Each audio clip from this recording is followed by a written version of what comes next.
a finish. What a man. The drum roll finishes, and the target is hit. And that was it. And it comes on finals night, and it's a knockout Players, Dirty Harrison! Van Velzen!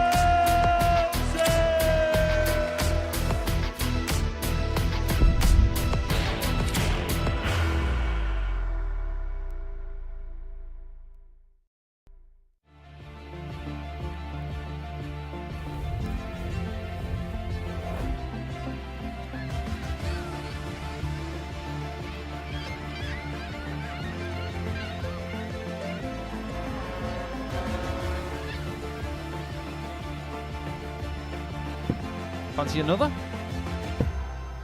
Bull. There's another one. The second leg. That's why he's gone for the bull. Game's on the stick That is a leg. seriously Duff. impressive shot.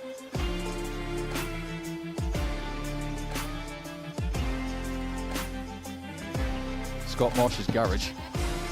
And those beautiful green curtains. Is this going to be a beautiful finish? Yes, Game's it on the is. fifth It's a leg. 150 for Ronan Ronan McDonagh.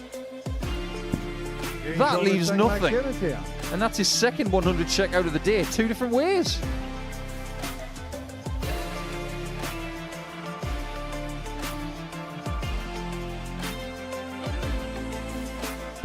Well, there's skin Game's on the savers, then full there's flag. that. Adam Gawlas. Adam Gawlas.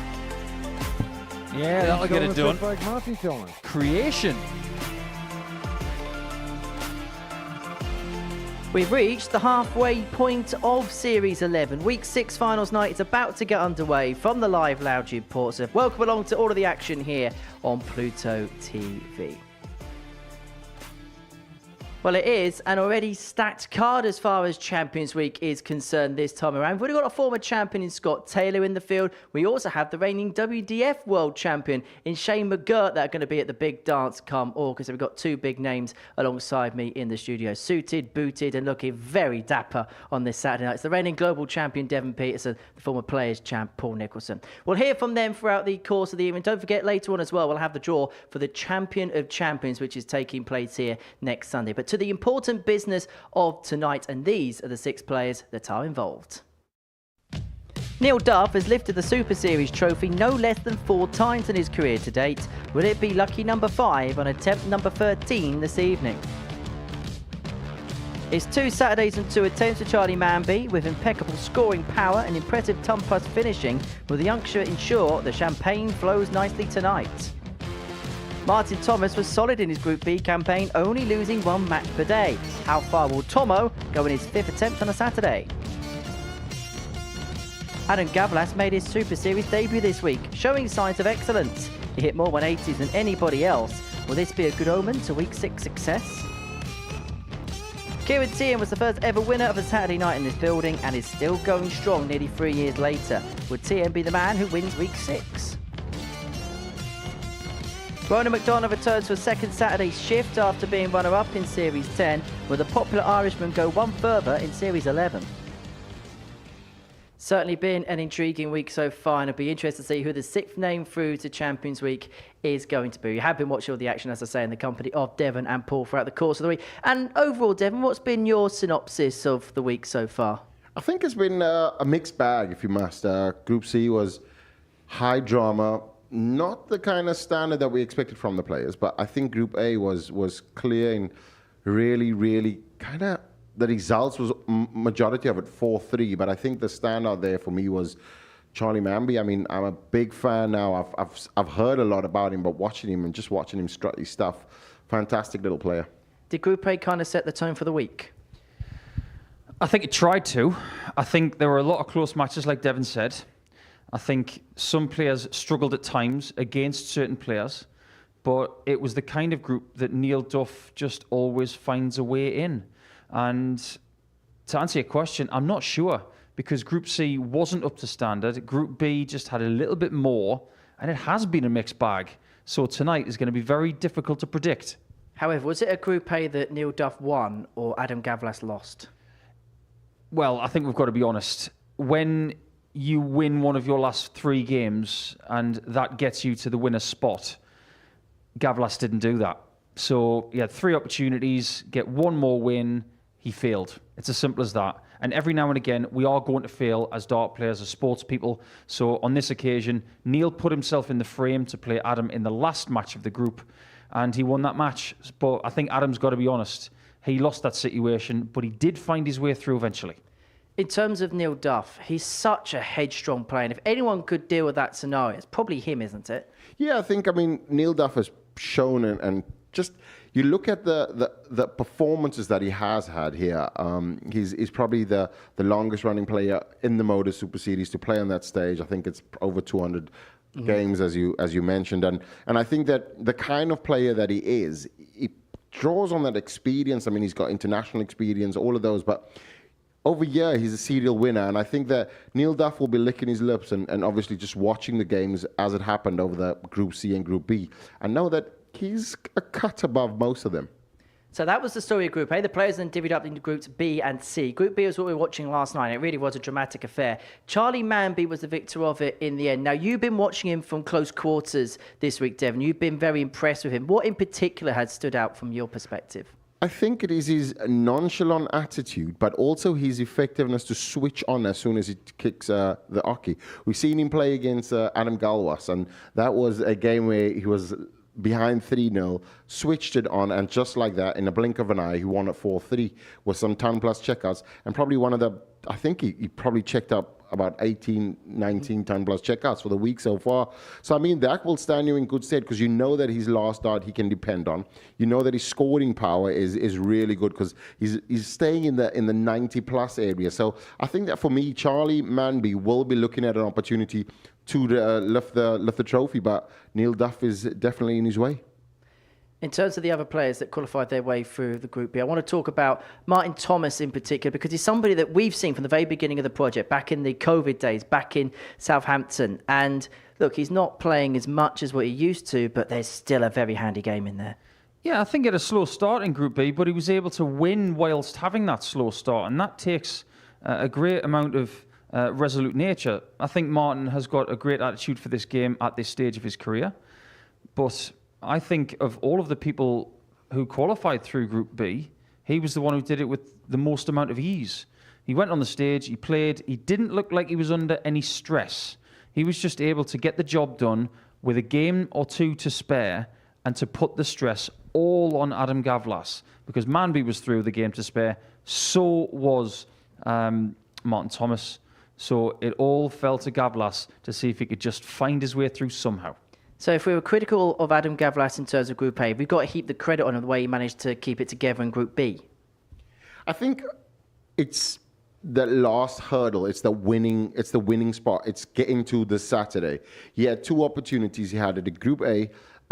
He failed, as Paul Nicholson said, quite dramatically. But I think that when he came to Group B as well, I mean, there was possibilities of him if Henry Coates had to he came up against the Charlie Manby that was in form, and that could have been very different for Adam Gawlas, and it could have been 2 nights of failure. But so he'll be, maybe it's 3rd night lucky, and this time around he might win the night. So we never know how the game's going to turn. I think that just the way in which the groups played out, you can't really pick out an outright winner, but I think we kind of leaning towards 2 at this point in time.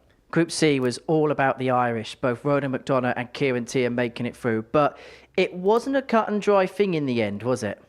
Far from it.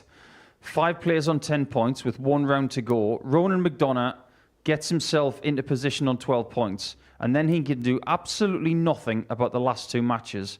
And it just so happens that it went his way in the end. Kieran Teehan didn't play well in his last match, but still managed to win it.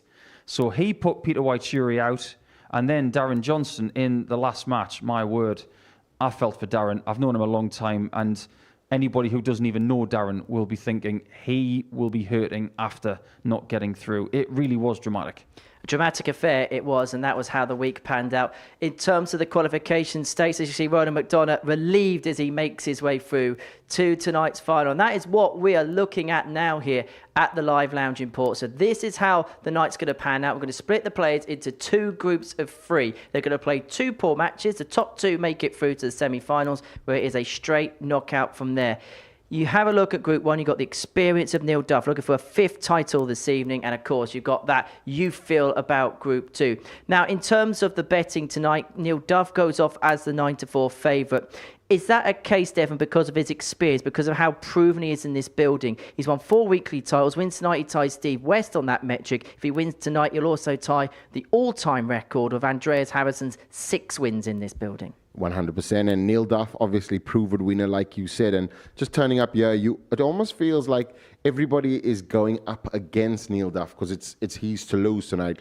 But I think that if you look down that list there, Kieran Teehan, the last time he was in here, he won, and the 2 times he got through, he won. So he's an 8-1, far outshot compared to everybody else. So I mean, there's value everywhere in that ball. But I think it's a Neil Duff show, as you see in the booking, as the bookies got him, and yeah, I think it's his to lose.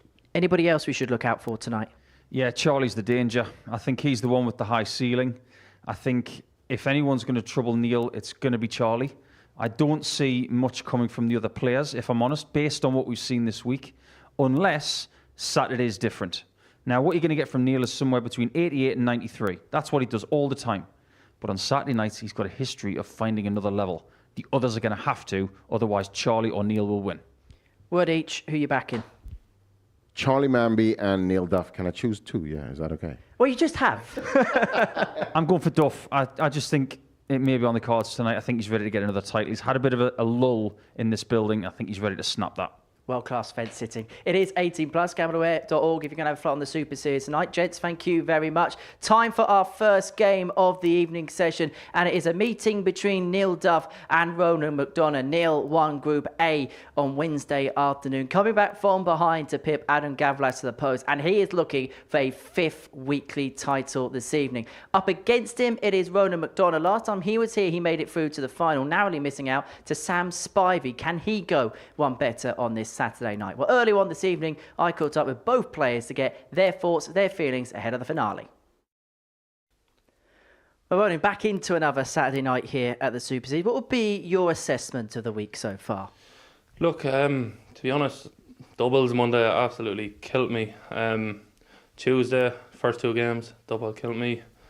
Worked on from there. I was very happy Wednesday, start scoring, start hitting me doubles. So I say I had a very good day Wednesday, and I got very lucky yesterday, so I don't even know what to pick, to be honest. But yeah, I'd say Wednesday was definitely my best day.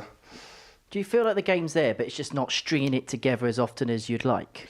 Oh no, the game is definitely there, and definitely there. I'm showing this time that I'm after, I think, over 6 or 7 games overnight the average, towards 2 the last time, so get more comfortable playing on stages and stuff like that. So. Neil, back again on a Saturday, another Group A success. Was it a story of grit, determination, a bit of heart winning through that Group A? Age and experience, I think, more than anything else. Yeah, I'm glad that I did get through it, but after watching the Group B and Group C sagas, it was nice just to have it done and be able to sit back as a spectator and see it go through. But yeah, I think it was experience that got me through more than anything else. It's the Duff man, Neil Duff!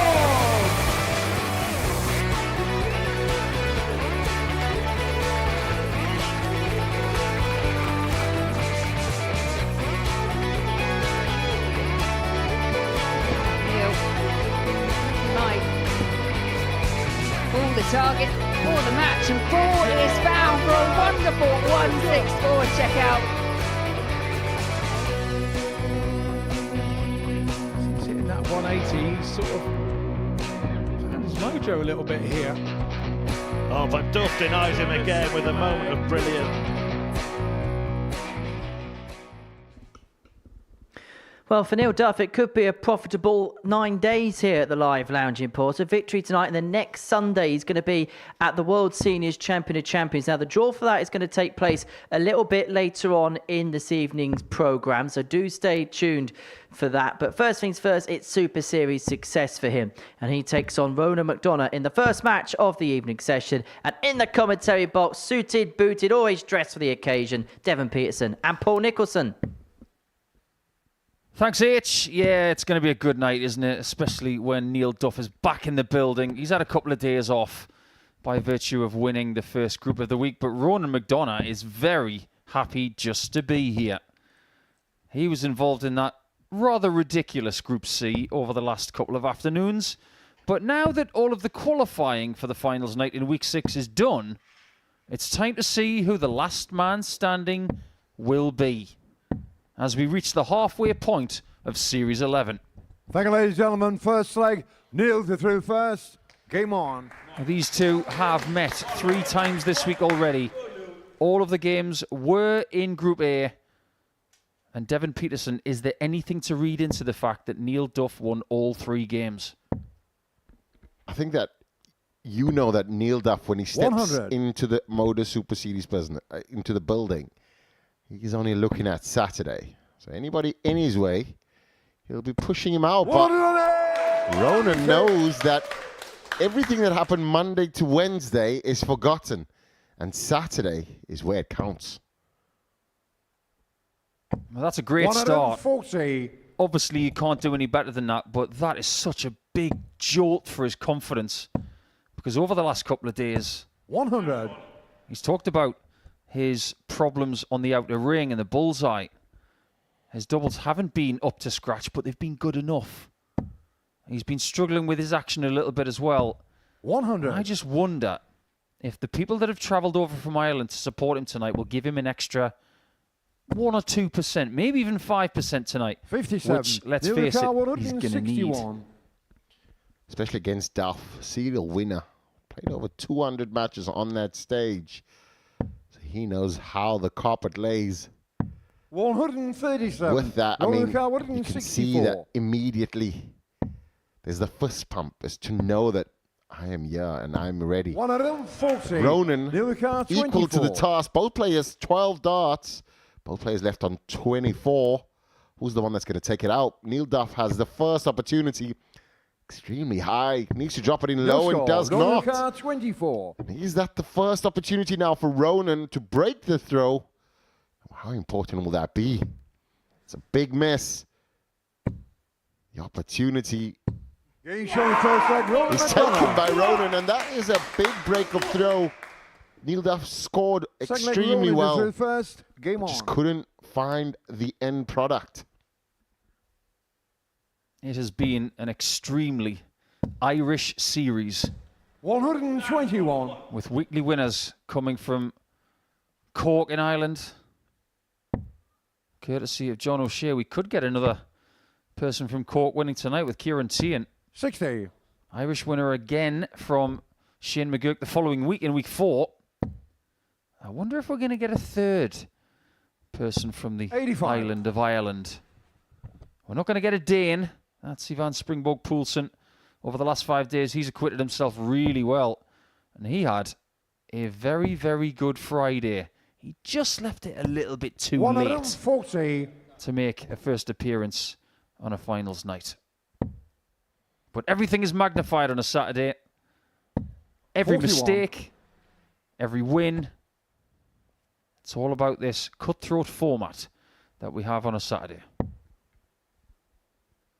I feel as though Ronan's expression when he does 100. miss a treble or has a wayward dart, Neil Duff will read into that. And we know that when he prods the dart forward and he's got an extra few 78. in there, we know that he did suffer from slight dartitis. You feel as though under pressure, it does come out, and Neil Duff will certainly want to expose that. But the man's 177. dropping dart.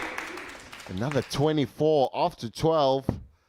This will be the second time asking. 100. Ronan Neil Ricard, leaving 24. 76. Neil Duff now needs to correct his previous error, and He's he on the second does. leg. Neil Duff. Shaking off rust. So that means 2 breaks of throw. We'll be back on throw. Third leg, Neil to through first. Game on. Who said doing the same thing more than once was boring? 2 legs, 2 177s to leave 24. He is just very hard to 135. shift on Saturdays. In fact, his qualifying record is borderline mythical. This is his 13th Saturday from 14 attempts. 100. That's ridiculous. And he's won 4 weekly titles. And I am just referencing Super Series darts. I'm not talking about specials or anything like that. That's a whole different discussion where things get even more impressive. 59. Neil Duff is it's a well-oiled machine. A scoring machine, but this new darts as well. Just beautifully balanced. 60. Well, earlier in the week, he was using Robert Thornton darts.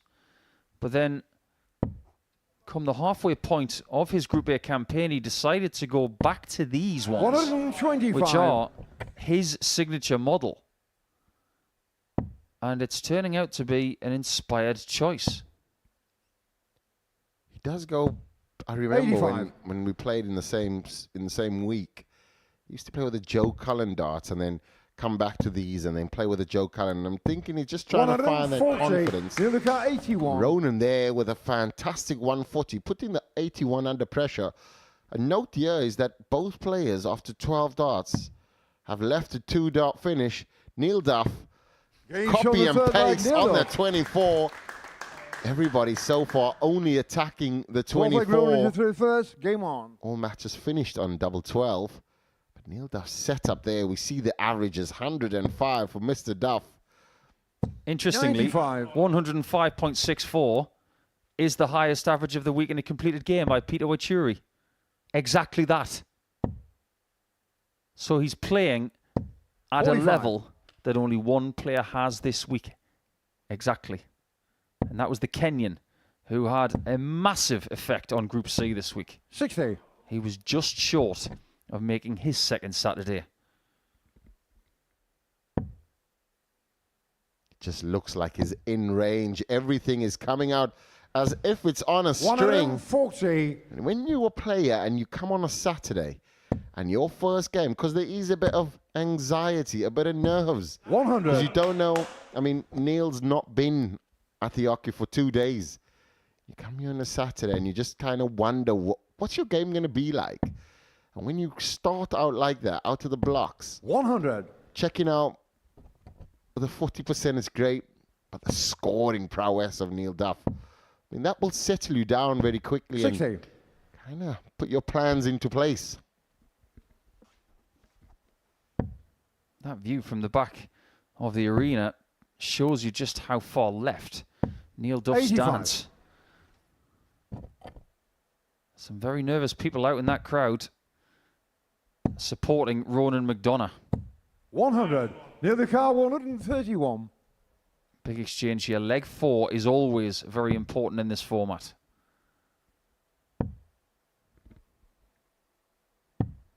91. Very well laid Neil up by the Car Duff. 86. He's finding himself on a small number after very few darts in every leg.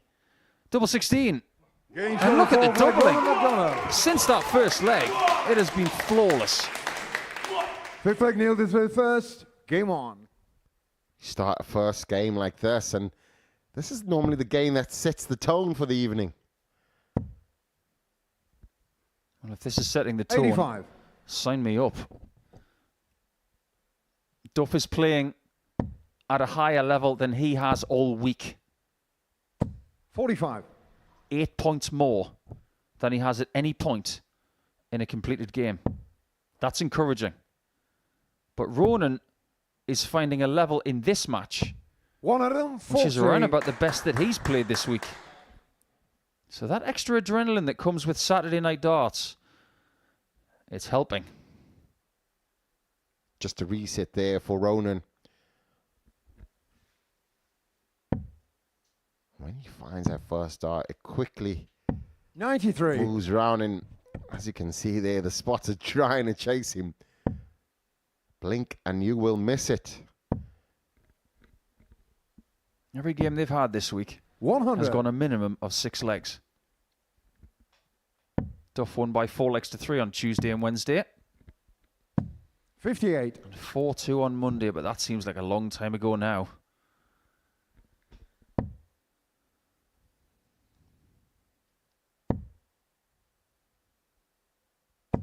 $60. That's just as bad as any leg he's had, leaving 116 after 12. That's how well he's playing. 100. Neil the car 116. Most people would take 116 after 12. You'd take nothing after 15. Tops. 96. I suppose he would accept 20 with McDonagh back on 205. Ronan stepped up previously, checking out 86, 2 57. darts. Neil the car 20. Leveling the game, but this now, to put him in Inch with, on the fifth leg, within Neil Duff. one. And you do know that has Neil Duff obviously Six leg opening up. Ronan And through first. Game on. just looking at who Ronan will play next, which is Martin Thomas.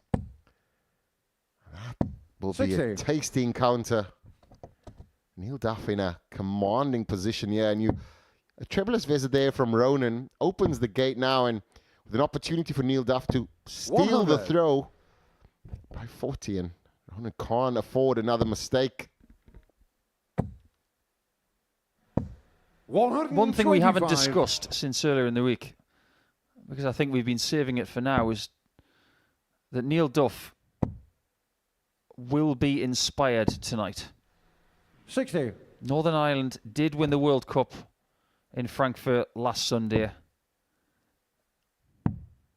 We know Neil very well in this building. 57. We know that that has had an effect on him this week, and he would love to put his name back into Champions Week off the back of the success of Gurney and Rock. 140. And that little nod there is one of confidence. He is dialed in. Not a break from throw, but 97. last night Neil made some great food at the apartment and saved me a plate.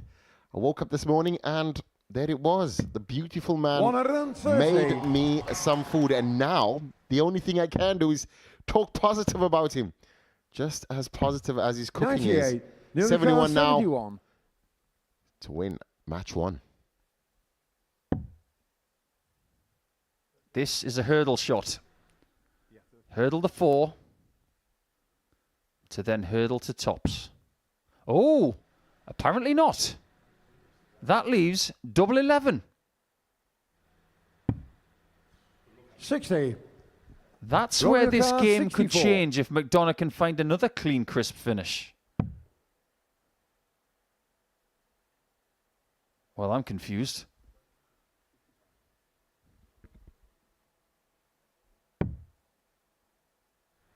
That might be the weirdest 64 checkout the world has ever seen. What was he doing with the first dart? It doesn't matter anymore. Quite simply put, the finishing has been superb in this game. Yes, they missed a few darts at double in the first leg, but since then, it's been lethal. 80. And the closer this game is, the more dramatic Group 1 with these two and Martin Thomas could be tonight. Winning 4-3 is no guarantee of success in making the semi-finals. But winning the game, it does say to everybody and yourself that if you win your next game as well, you will win the group. Amazing 180 from Duff. Great timing. Can just tell there's loads of emotion here, and that 30 there is an Achilles heel. We've seen him do it a few times this week. Neil Duff now, just with one single treble. 95. And that treble perfectly placed. 146. You feel as though you'll have 6 from here. Heroics before this. 43. Saving the game on 64 and taking us to a last leg decider. But this 146 could change everything. Oh, look at this. Thank you.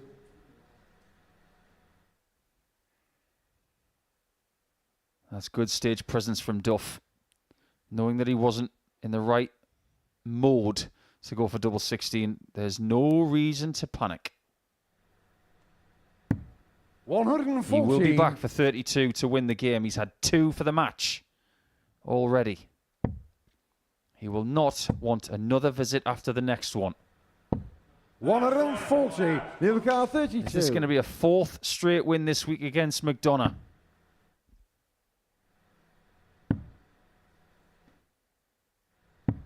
24. There might be another twist. 148. McDonagh's biggest finish this week is 150. This would be his best one. Double 14. 120. Got to give him Neil credit for Craig. having a chance at it. That was a stunning attempt. And Neil Duff, you have been warned. Warning heeded. What a great first game tonight. So close between those two. They might be on a collision course once again later on tonight if they can both get through Group 1. If they do meet again, it will be in the final. Great first game. Excellent standard. Neil Duff played so well, and he averaged 98 after missing 10 darts at a double. Next, we're going to head over to Group 2.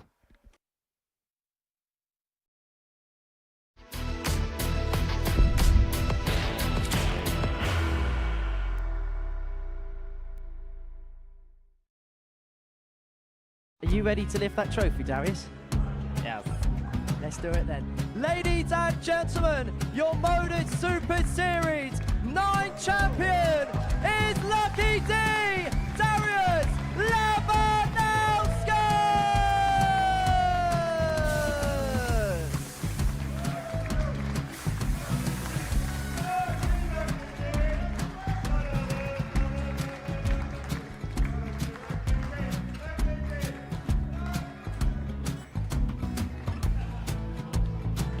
Well, what a wonderful night of darts we have seen, and we are ready. Our champion is ready, and it's trophy time. So receive the trophy. £25,000. The new Modus Super Series champion, the Terminator, Marvin Van Velzen.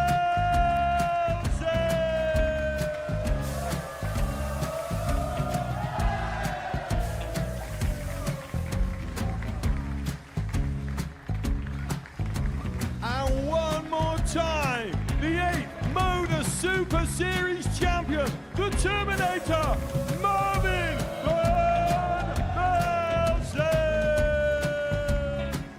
And the new Modus Super Series champion is Andreas Dirty Harrison.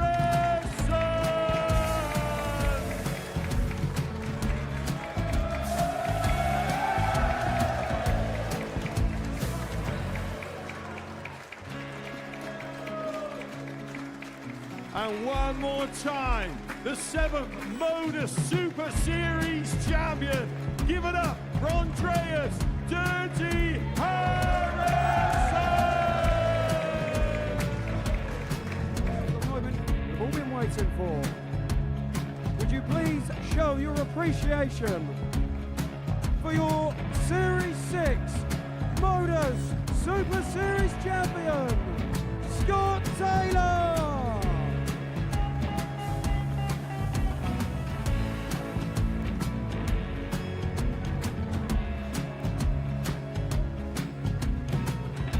One more time, your new Modus Super Series champion.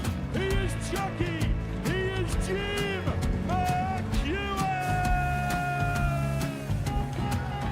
Ladies and gentlemen, your Modus Super Series champion, retaining his title, the Nuke, Luke Littler!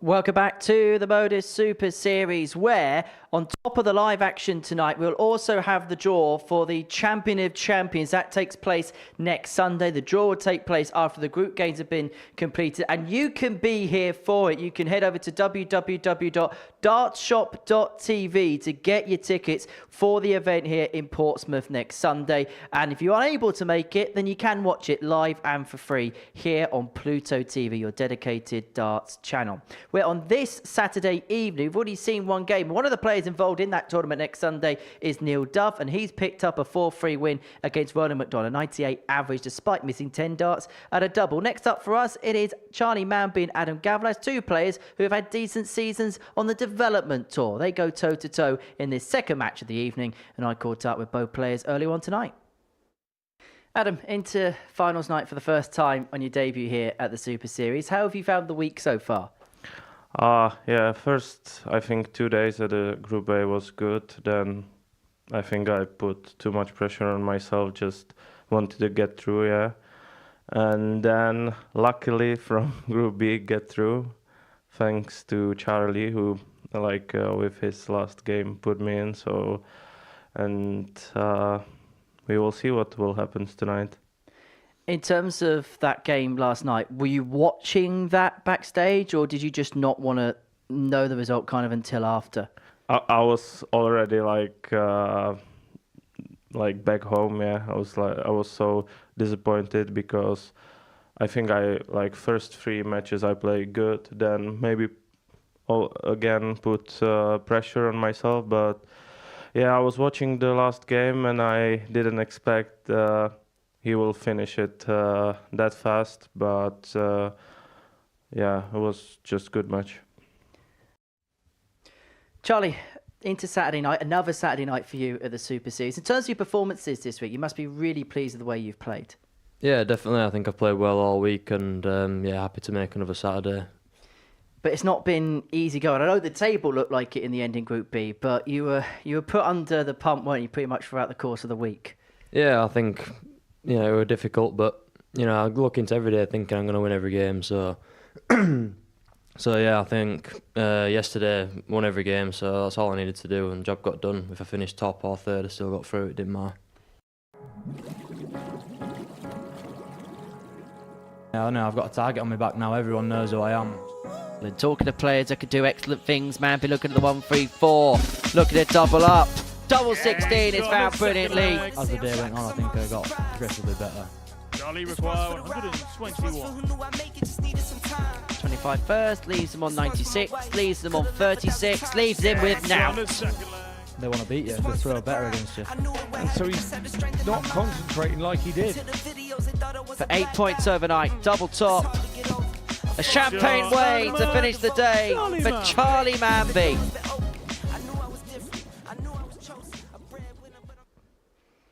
Well, he's had a good week in more ways than one, really, hasn't he, Charlie Manby? Into Saturday night here, putting in some good performances. And because of the restructuring of the World Championship places, he is provisionally in a spot for Alexandra Palace come the end of the year. So this could be a real springboard for him as he looks to end his campaign, which could well be the best season of his young career today. He takes on Adam Gawlas, a man who's been to the big dance before. Devon Peterson, Paul Nicholson, both in commentary. Yeah, looking forward to this one. This is instalment number 6. Of Manby versus Gawlas.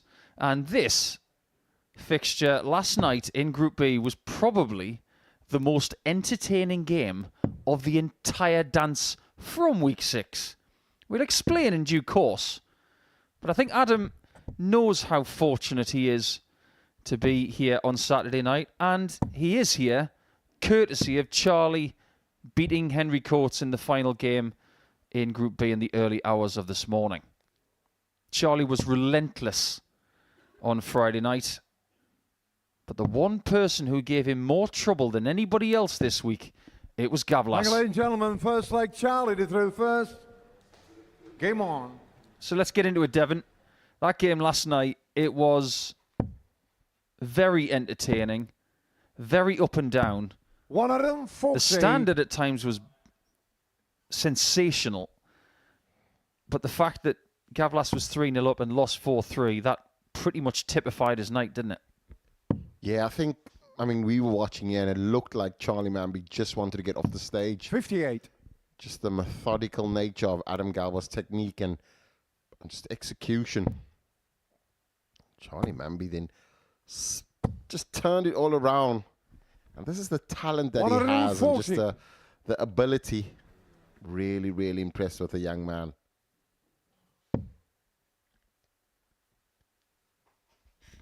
Last night, there was a switch that happened at 3-0. and his water 100. ran out. He was juggling darts. He wanted to do yoga at some point in the game, and then just went, "I'll just win it now." And then that's the kind of confidence that he has. 140. And he knows it. He knows that everybody's watching him as well. But he's got big shoulders and certainly a talent for the future. I think what that game taught the younger generation last night was, if there's somebody out there that you don't like to play, 134. don't shy away from it. 81. Run towards it. Go towards the challenge. Challenge yourself 41. and figure it out. And that's exactly what Manby did. He figured out how to play Gawlas this week. That could be something that could stand him in good stead for the rest of his career. Never mind this week. He's a rat-a-tat player, likes the flow and movement. We saw that last game against Henry Coates. But now, after 12, might open it up with a 13. He does love the tops area. Getting shown the first leg, Charlie after Manby. 15. Rips the dart out. Loads of attitude. Second leg, Certainly, Alan, not first. to just Game on. make up the list. He's here to win it tonight. He's got the best running average of anybody this week. And that includes anybody who has been eliminated, just for record purposes. 40. 91.58 from 23 games. And a win percentage of 65%, which is pretty useful. 140. Coincidentally, the best win percentage of anybody coming into tonight is actually Martin Thomas. That's 75%. But he's only played 8 games. These guys have played a lot more. 180. And he's hit more 180s than anybody this week as Gawlas. That is his 36th of the week. We seen him yesterday go back to 100. back as well. He had 3 180s on the trot for scoring throws. Yeah, when he was hot, he was hot. When he was cold, it looked like he was lost. The shoulder came into play and everything else. And I think that's when he speeds up his throw. And that's why he's so 140. methodical. Because he has a technique that you can't actually rush through. Manby, on the other hand, is a pick up, get to the spot, pull back, and release. Great sidestep there. 91. Undercar 141. Leaves the big fish. Will it be the deadliest catch, or will Adam Gawlas extinguish the Manby fire?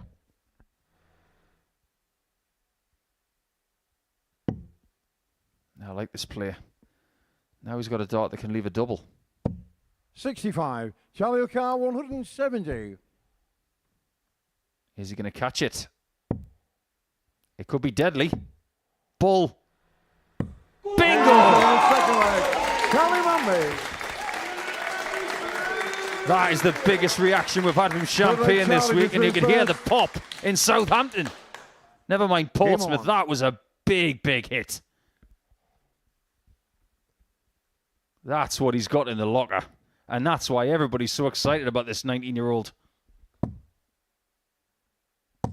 60. Charlie Manby providing the sting there with a 170 checkout. Both players playing at a high level. Yeah, as you see the averages. 3 figures. You always knew when he set it up, but if that first dart goes in, Charlie's a kind of player that has a great continuation of his throw and just be able to replicate, and that's why he's so 81. dangerous. I mean, everybody looking at Neil Duff and going, yeah, he's fantastic. He's to lose. And yesterday, this was his trickiest game, simply because of pace, simply because of the methodical nature 49. of Adam Gawlas. But tonight, there's a renewed kind of almost enthusiastic approach, because yesterday 78. he was dreading playing Adam Gawlas. Today, he's thriving in the moment. He's actually beaten the best finish of the week, which was set by Gawlas in Group B this week. And Adam, to his credit, he's remaining as ice cold as he can possibly be under the heat of the lights and the weather in Portsmouth, because it has been hot this week. Some of the players have struggled with it. 60. Running average of 87 and a bit, with 1 out of every 3 darts at double hit from Gawlas. That is the kind of stuff that can get you to a Saturday night.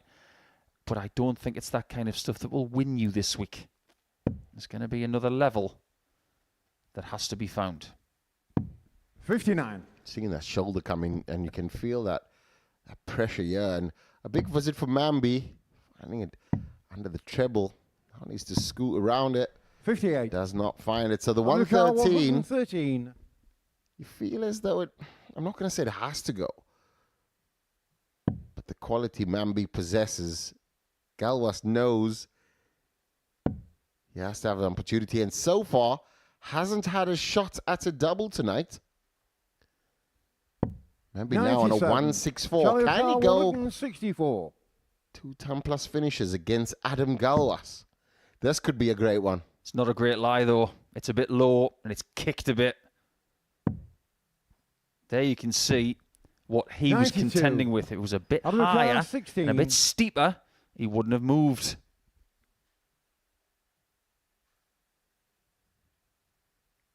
So Gawlas does get a shot at a double, and he hits it straight away.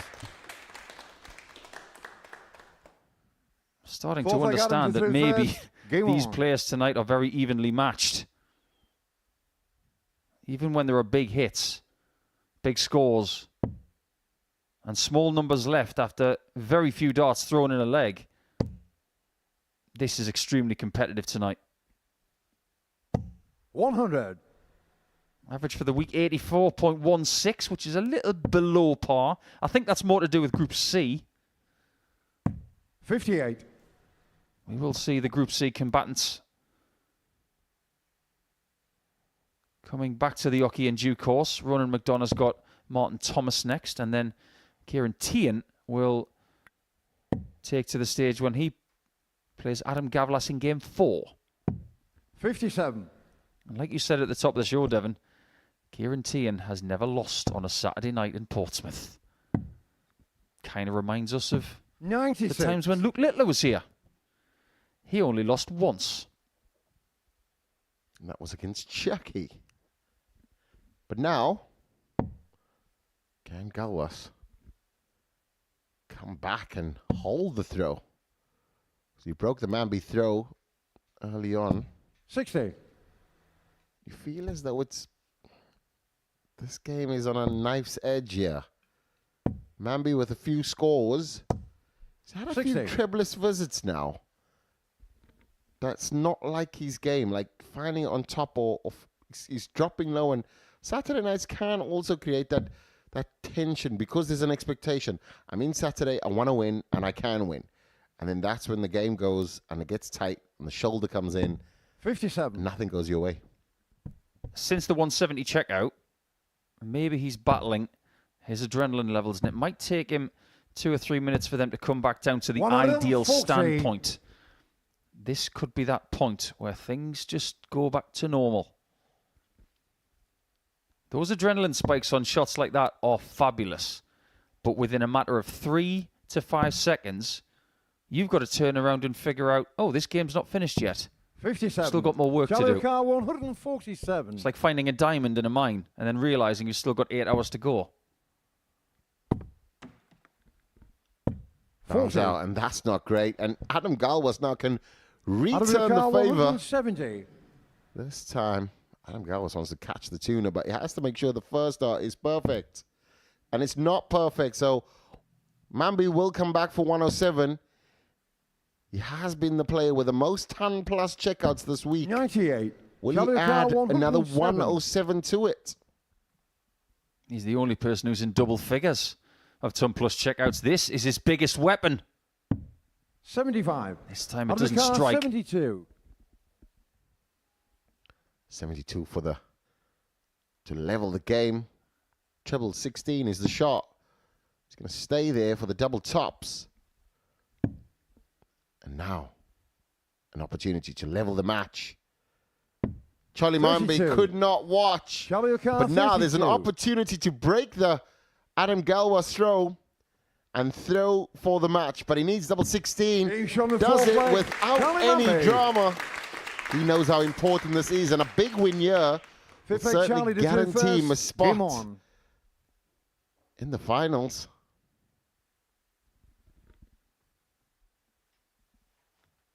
Yeah, if he can hold through here for a 4-1 victory, that will give him a 84. leg difference in Group 2 of +3. Meaning that when he plays Kieran Teehan in Game 6, he would only require 2 legs. But if he were to win this game and the next 114. one, of course, he would win the group and have the darts in his semi-final. In his head, he 83. just wants to win. Let me get to the finals, and I'll do my business in the knockout rounds. I think that compared to yesterday, we saw him strut his stuff, lose his mind a bit, find it. Tonight, he looks a lot more 100. composed. He looks more at ease with the game. It's as if he's made peace with the fact that he's going to spend a lot of time at the back of the stage. Yesterday, 58. he wasn't happy with it. He was walking around. He was figuring out what to do. And even though he's very close to running out of water once again, he might not be on the stage much longer. He doesn't want to be on the stage much longer. 45. He wants to make sure that this 276 goes in a maximum of 9 visits, but he has to find the treble, which has been eluding him. Steps over to the left.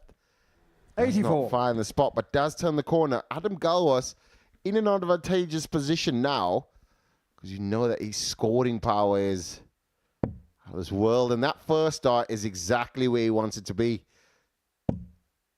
Pushed a bit hard on the second, but 140 visit, yeah, will leave him 76, so he will have an 81. opportunity. And that is not a good turn after a great first start.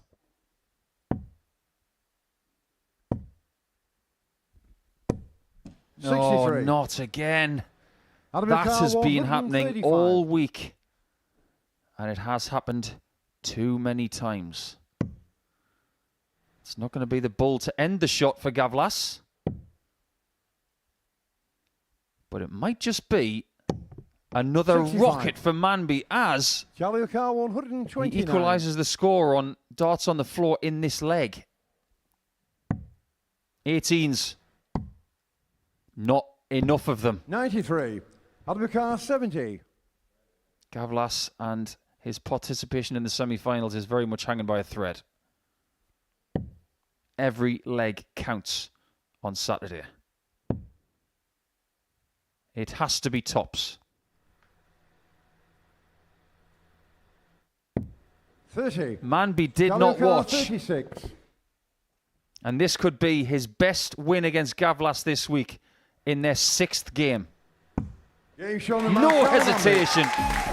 And when he comes back a little bit later on, he will only require 2 legs to make it into the semi-finals here in the Week 6 finals night.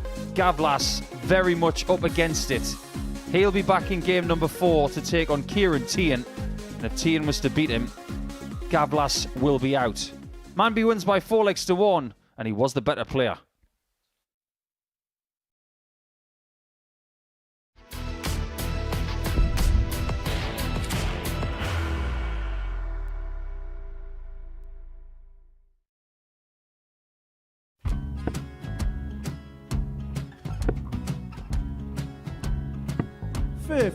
Charlie McGuire, 164.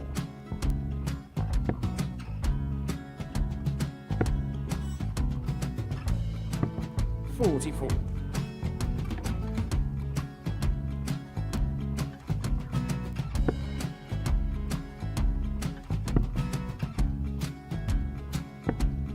32. Charlie required 120. Well, 120. He's got a fair, at least 2 handfuls at this. Just needs to stay 60. there. That's a good shot. Halves his score, leaves himself on a 2 darter.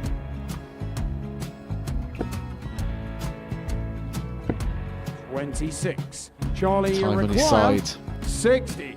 to become back-to-back singles champion.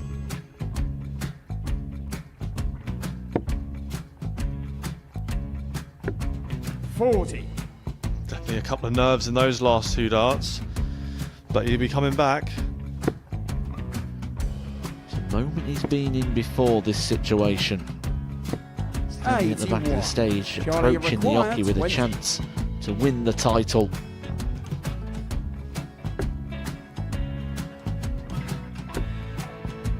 He did this to win the first title, if you remember. 11. I think he's gone. Georgia I think require he's gone to 118. bust it, maybe. The first title he won, he wanted 20. He went 6-7-7 to win it. He had a chance to replicate it again. Yeah, I get the feeling that was for a bust, and 39. on that situation there, George Scaife wasn't even able to take it out going to the 18s on that switch. Yeah, I think he just panicked a bit, but he's done well to get that big one. Sometimes can be the hardest part. Georgia requires This is it. 79. It's got to be 19s. It's got to be 19s for this shot. Big 20 and a double. He's got the first one. He's going to get a match dart here.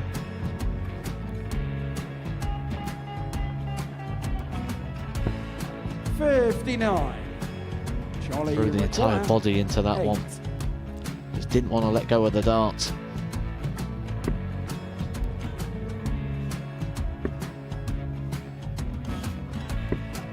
No score. He's given George a chance. Georgia require 20. I think George has been quite good on double 10 today.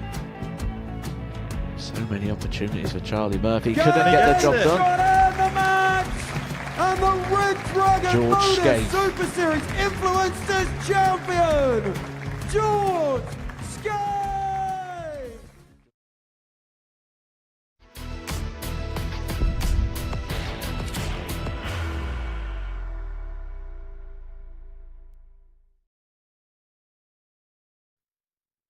Welcome back to the Modus Super Series, where Champagne Charlie pulled out the big fish en route to victory against Adam Gawlas before the break. And look what it meant to him.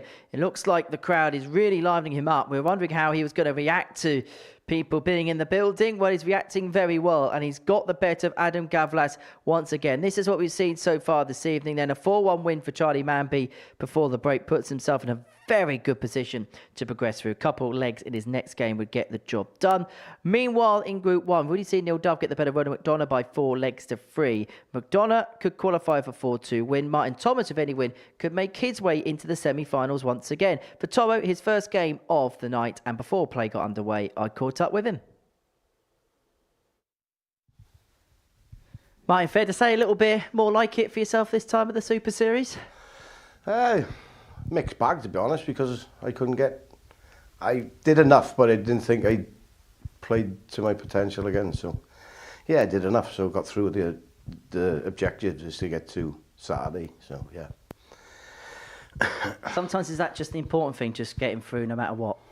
I think so, but I think to beat the players again, to scar their mind, if that makes sense. Because, you know what I mean, you just want to keep beating players because if you're beating them, they're thinking about you, and so on.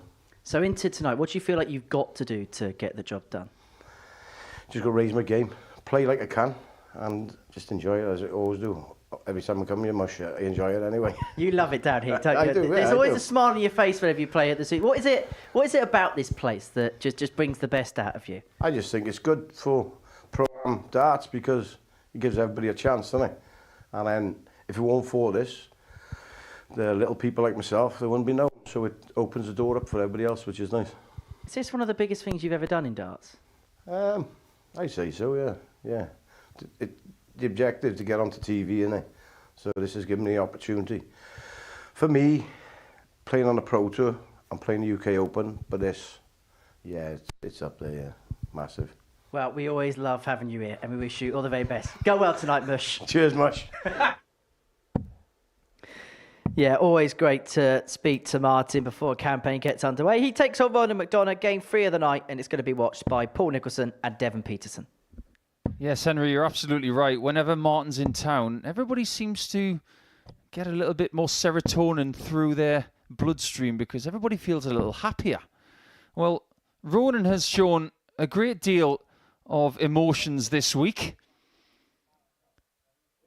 but he's not been playing against this man this week until now because they've been swimming in different pools.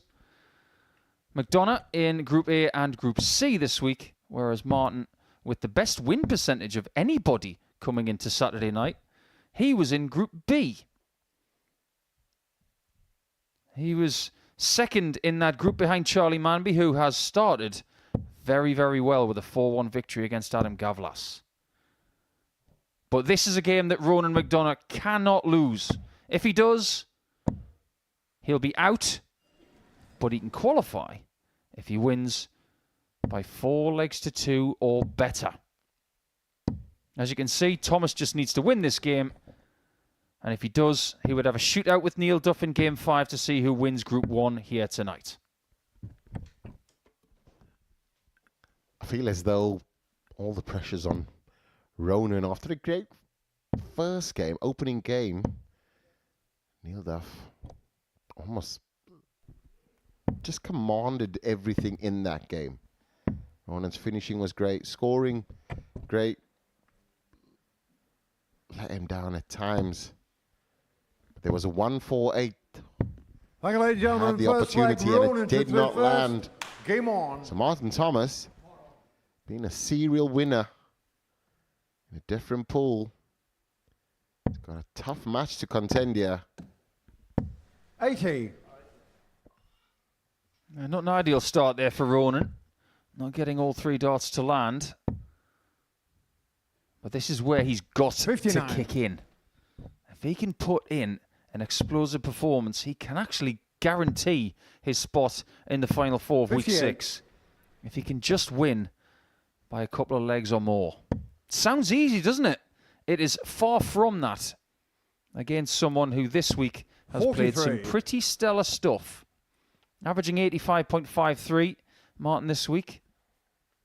Pretty much par for the course, considering we've been coming here for nearly 3 years now. 82. But his doubles are slightly better than average. 38% over the last couple of nights. Keep doing that. And raise your standard of scoring a little bit. You never know. I don't agree with that card. Devon, over to you. Definitely not, mate. Definitely not. 91. It's definitely. If the groomsman wears it, cool, because then it's a fashionable element. 59. But if you were a guest, come on now. 98.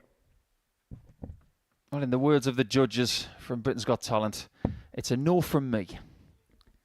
Yeah, you always dress to the nines. We call you the catalogue 40. Ronan McDonagh, king. 92.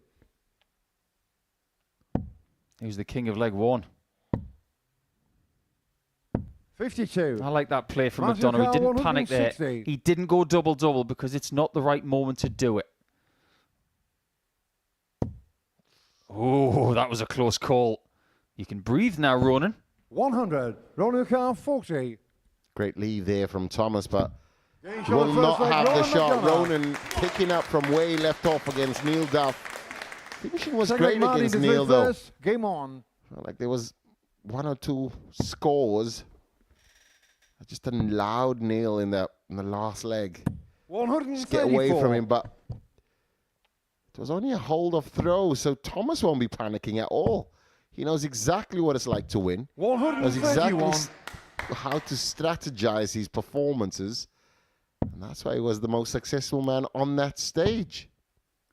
Nobody has 100. had more darts at a double this week than Ronan McDonagh. Just under 32% for the 78. week. I'm going to pay homage to Ronan this week because his doubles on Monday were terrible. He's acknowledged that. Since then, they've improved 97. pretty much day on day. He's had a few wobbles along the way, but everybody has that in this format. But here 81. tonight, Maduka, he's 4 from 7. Keep that ratio. You might not go far wrong. Haha.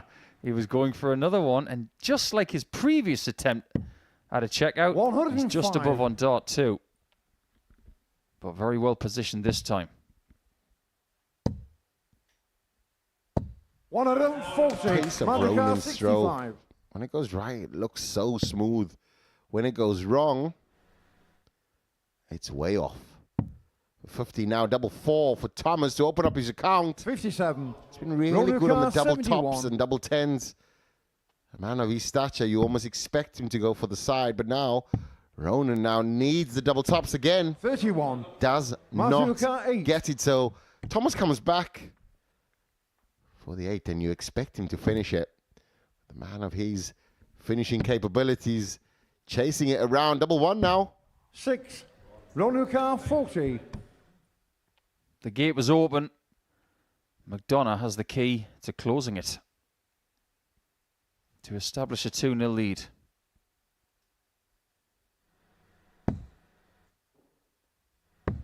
That'll Second do. leg, Ronan McDonagh. Based on the last time he was here when he lost Third leg, in Ronan the to final third game first. of a Saturday night to Sam Game on. Spivey. He showed great fighting qualities that night, and he is showing them once again. A lesser player would have been completely flattened by the Duff man. 81. He was run over, but only just. He was not flattened. And in this second game of the night, it's almost like he's reinflated. 100. Steady throw there from Thomas, and you 140. expect Martin just to plod along, in a sense, find that treble. He'll stack over it. And that's a little wayward, but he won't. He 95. doesn't panic. He just stays. He wants Ronan to make the mistake, and when you wait for the mistake, 140. never comes. So you have to make him make a mistake. And Ronan, now that pace on his first dart.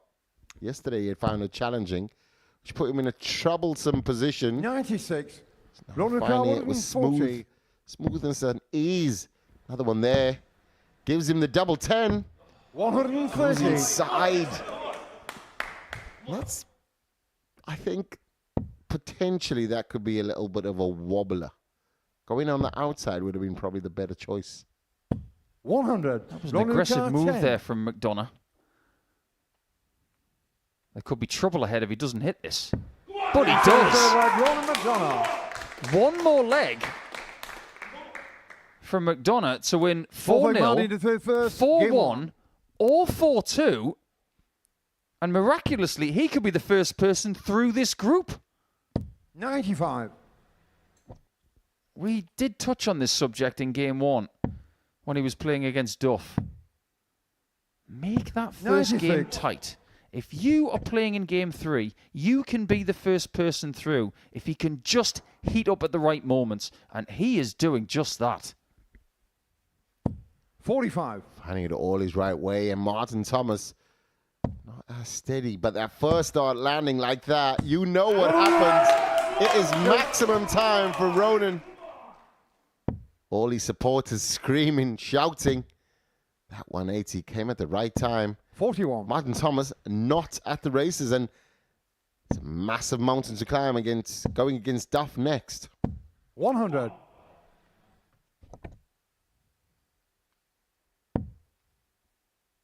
I'm starting to get the feeling that Ronan is very much 40. Ronan showman. 125.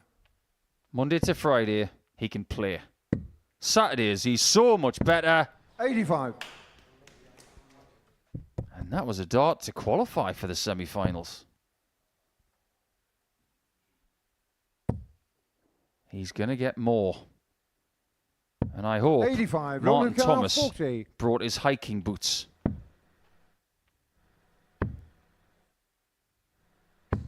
20. Press pause on the invitation to the Final Four. He sees the funny side of it right now, but he doesn't want to keep missing. 180, yeah, would be amazing, but he chooses to go 129. Ronan car 20. different split. Ronan going to take his time now for the double 10.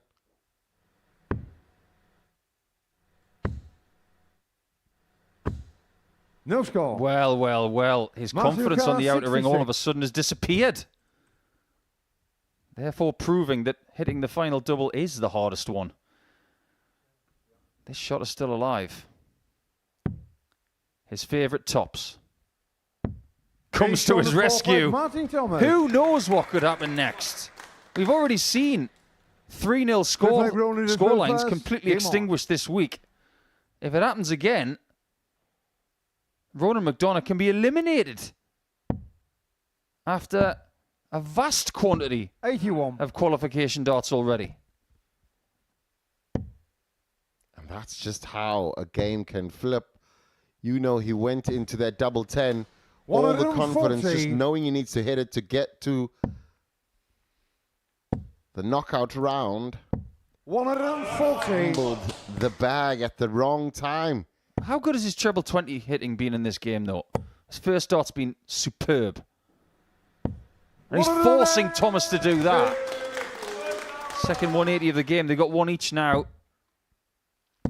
81.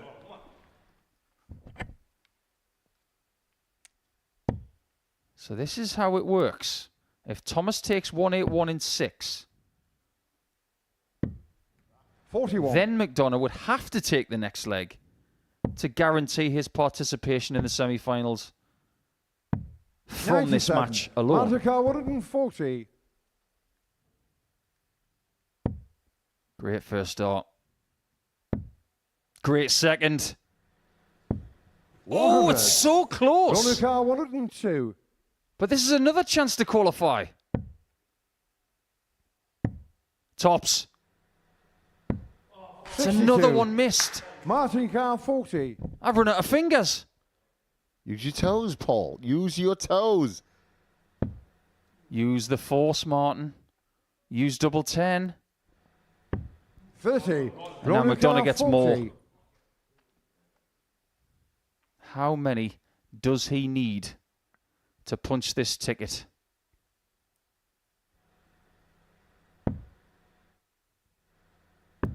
He doesn't need any more because Ronan McDonagh is the first person into the semi-finals here in week 6.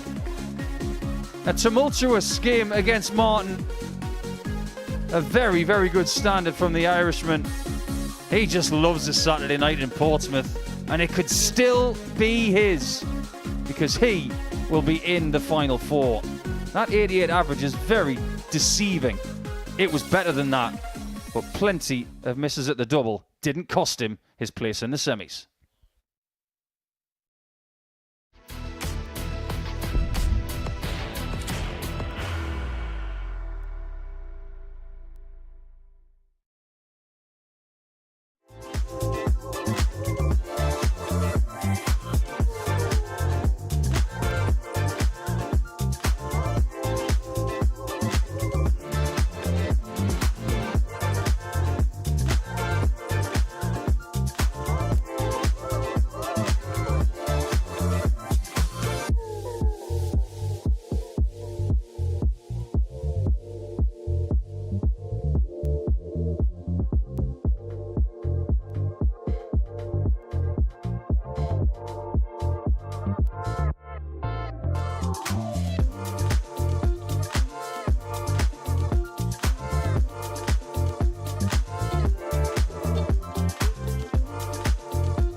Welcome back to the Modus Super Series, where Ronan McDonagh has done enough. He needed 4-2 or better against Martin Thomas to seal his place in the semi-finals. A 4-1 victory for the man from the Republic of Ireland means that he is into the Final Four. This is what we've seen so far. We've also seen wins for Charlie Manby and Neil Duff. Every game so far has gone with throw in this Saturday night finale. Is that going to be the case in match number 4? Now, Adam Gawlas will go through with a 4-0 win against Kieran Teehan. A 4-1 could set up the possibility of a 9-dart shootout. But for Kieran Teehan, any win would send not just himself, but Charlie Manby into the semi-finals. Let's hear from the 2-time weekly winner now then. I caught up with him early on this evening. Well, Kieran, it wasn't exactly routine in the end, but you found yourself into Saturday night. Is it more relief than anything else, the fact you're here this evening? Yeah, it was a bit of a crazy group. I think I was reading online it was the tightest so far, I think, is it? But even after I won my last game yesterday, I didn't know I was safe until the lads said you're through. I thought still had to wait for a few more results, but yeah, just glad to get through in the end. And even end up top was a bit of a surprise. I just thought I'd done enough. In terms of performances, how would you assess it so far? Kind of up and down, to be honest, but once you get through is the main thing, because on night side to this all in one night, and that's what you aim for.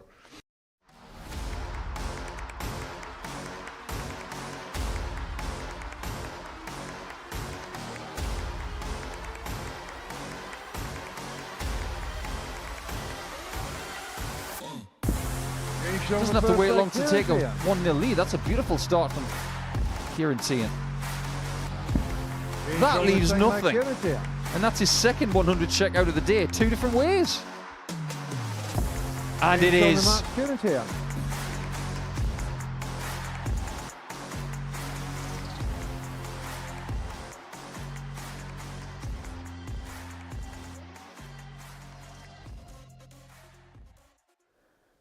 I think the word understated is probably the best way to describe Kieran Teehan. A 2-time winner in this building, but you don't really give him the build-up that such an achievement should have. He takes on Adam Gawlas here. Any win will see him into yet another semi-final. In commentary, it is Devon Peterson and Paul Nicholson. Many thanks again, Henry, and many congratulations to Ronan McDonagh for making it through to the semi-finals. Is he going to be joined by somebody else from the Republic of Ireland via this game? Because any win for Hightower from Cork will not only put him through, it will put Gawlas out, and he could take Charlie Manby with him. Adam has had his back against the wall pretty much since Wednesday lunchtime, so that will feel quite familiar. But this man who lives at altitude, because he's nearer to 7 foot tall than 6 foot tall, with that incredibly melodic voice of his, which I could listen to all day and all night long. It's like he's singing a tune every time he talks. But this really has been an Irish series so far. Is it about to go more Irish as we inch closer to the Champions Week in August? Any win for Teehan, he's through. Gawlas must win by 4-0 to guarantee his spot in the semis after a very interesting couple of days, Devon. Teehan will be eyeing up that trophy. So far, he's 2 out of 2 on a Saturday. He would want to make it 3 out of 3. And what he has in his ways, Adam Gawlas. 140. And where you see this game kind of being challenged is on the outer ring. Teehan's doubling hasn't been phenomenal. He generally gives players an opportunity to come in, and with Gawlas's performance on the outer ring, he knows that if he stays in touching distance or ahead, he will always have a shot. So there's a lot of twists and turns in this game. 95. Yeah, Gawlas with an extra 2 to 3% more accuracy on the doubles this week than Kieran. Strange twist of fate that Gawlas has had exactly twice as many darts at double this week as Teehan coming into tonight.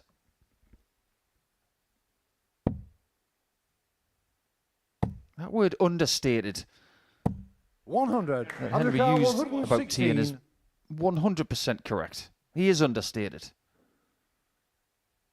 He's not undergrown, though.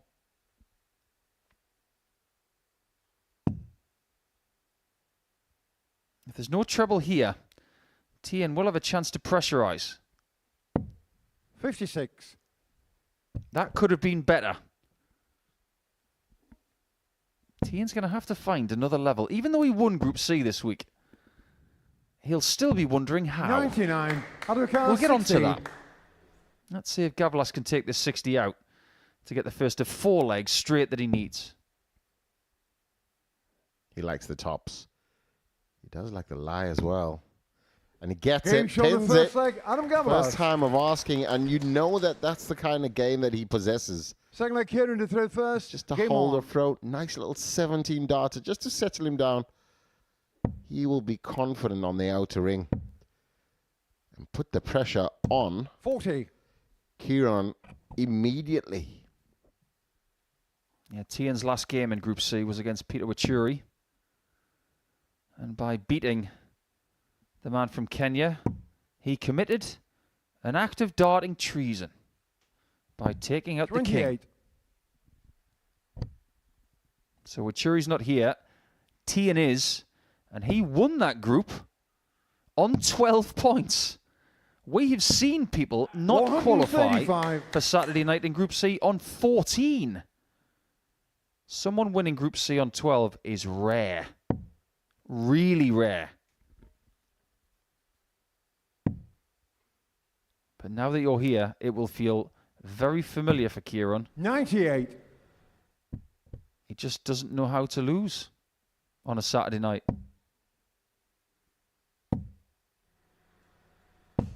140. He's not playing as much darts these days. He might not be as sharp as he has been in the past. Things are changing in his career. He's trying to figure out what he wants to do for the future. Whereas Gawlas knows where he wants to go. 46. He would like to go to Champions Week and have a really profitable end of 2025 en route back to the Pro Tour. 60. Great little setup there. Adam nowhere close. Only one score. I hit 98. Still looking for that ton in this game.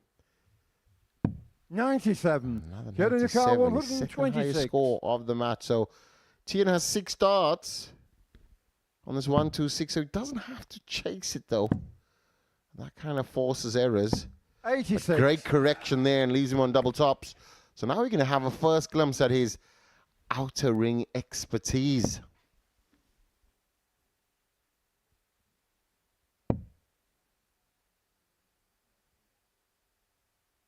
If Teehan does hit this, Get in your car, 40. the 9-dart shootout in group number 2 is alive.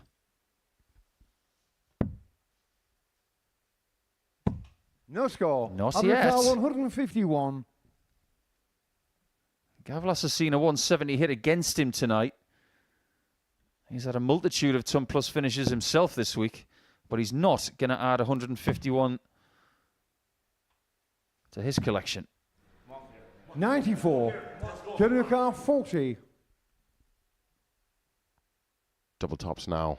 Can the man from Cork finish it off?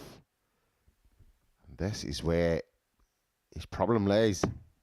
20. Big miss. Big Adam opportunity. Car, 57. Squandered.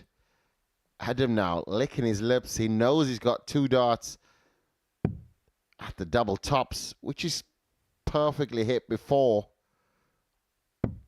Great Game show on the approach. second leg. Adam So far, Gawlas. 100%. 2 out of 2 on the doubles. Teehan Third leg, Adam to still throw first. Game on. has the hangover of his group stages on the outer ring. Missing them too often for a Saturday, Paul. Now, if Gawlas were to win 4-1, the only way he could be displaced is via the 9-dart shootout.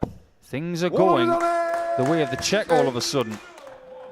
They didn't last night. He didn't win a game. And he still got through to Saturday. 46. Who can honestly say they've done that? Not many people. I remember when Keelan Kay did it. He won all 4 on Thursday and didn't win on the Friday, and he found his way to Saturday, and that was a journey.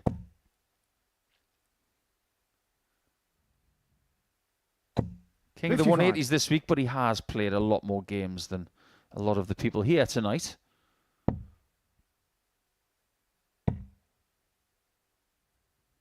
$137. He's represented his country many times as Kieran. Not a development tour player anymore, so I think what he could potentially do over the next year or two is figure out what he does with this sport. He might be happy at this level. Does he have aspirations of going back to the tour like Adam, who is cooking now? Not just a 180 shooter, he's got a 171 as well. And there's a gulf between their averages. 59. Abdulkar, 95. 95 now, and he's got time, so he can check it out, strategize. Now got 76, so he's going to go up to the treble 20. Does not find it, so he might go 25. He does like it. 37. Maybe not.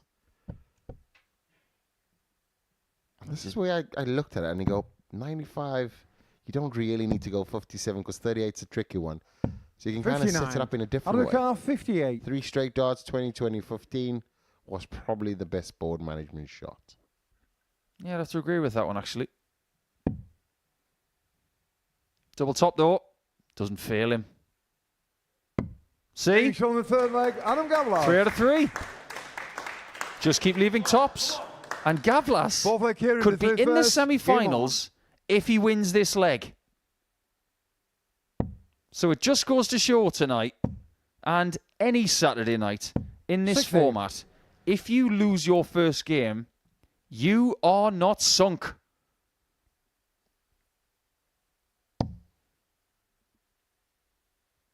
That's a perfect lie. He wants to follow that. Shoulder coming in slightly. 60. There you see it. Exaggerated move, and that's when he tries to get the power into it to clatter into the 2 darts that created a wall, and he missed it completely. 44. Kieran Teehan with a full extended throw, but that is his almost counter because of his height. But yeah, the methodical man, the robotic, it's the Terminator. Adam Gawlas leading 3-0 in an all-important encounter.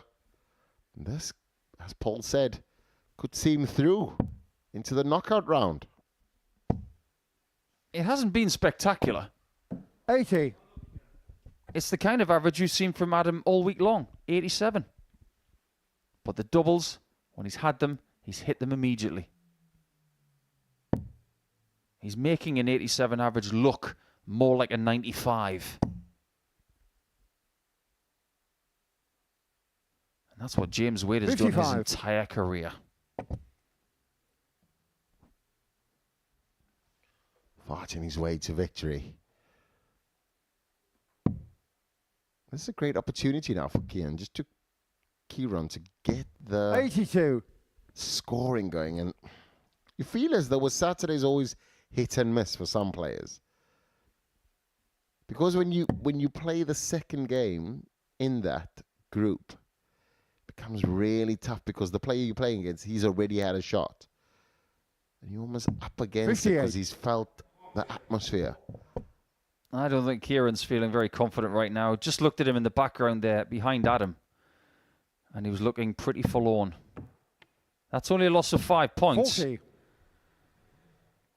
But the entire visit isn't good. Gawlas will be staring down a 4th attempt at a double. If he can get there, Teehan is in huge trouble because he's got Manby in game 6 of the 96. night. And he's in sparkling form, no pun intended. And it just so happens that Champagne's been left. Well, earlier in the night we were talking about whether shorts at a wedding 32 was a good enough look. I disagreed, but what I do agree with is that sparkling white or champagne is very much welcome. At a wedding or here. This would be some way to qualify. Oh, and it wasn't 100. far away. Kieran, your car 150. Adam Gawlas not messing around. No bull on that stage. The bull 32, and Teehan does not have a shot, 56. so 4-0 is staring him down the face.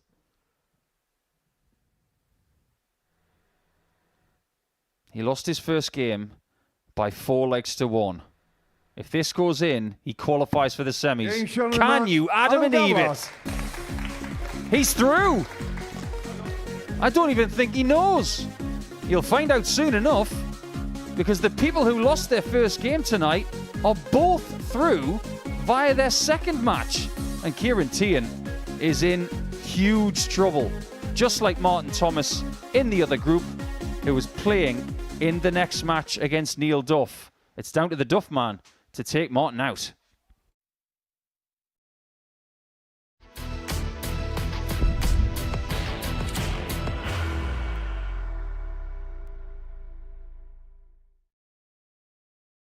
Are you ready to lift that trophy, Darius? Yes. Let's do it then. Ladies and gentlemen, your Modus Super Series 9 champion is Lucky D, Darius Lewandowski!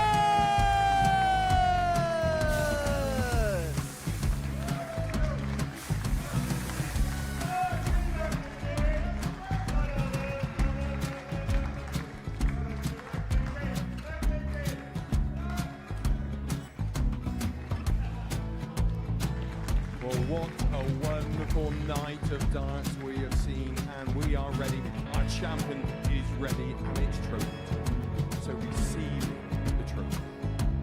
£25,000. The new Modus Super Series champion, the Terminator, Marvin Van Velzen.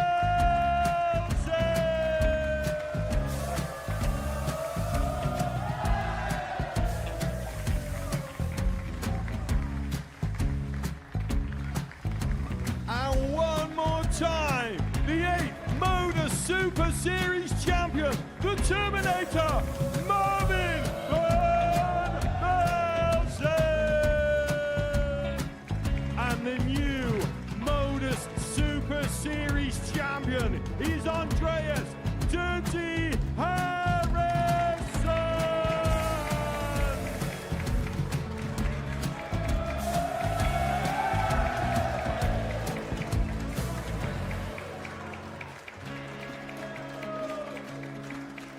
And one more time, the 7th Modus Super Series champion. Give it up for Andreas Dirty Harrison! The moment we've all been waiting for. Would you please show your appreciation for your Series 6 Modus Super Series champion, Scott Taylor!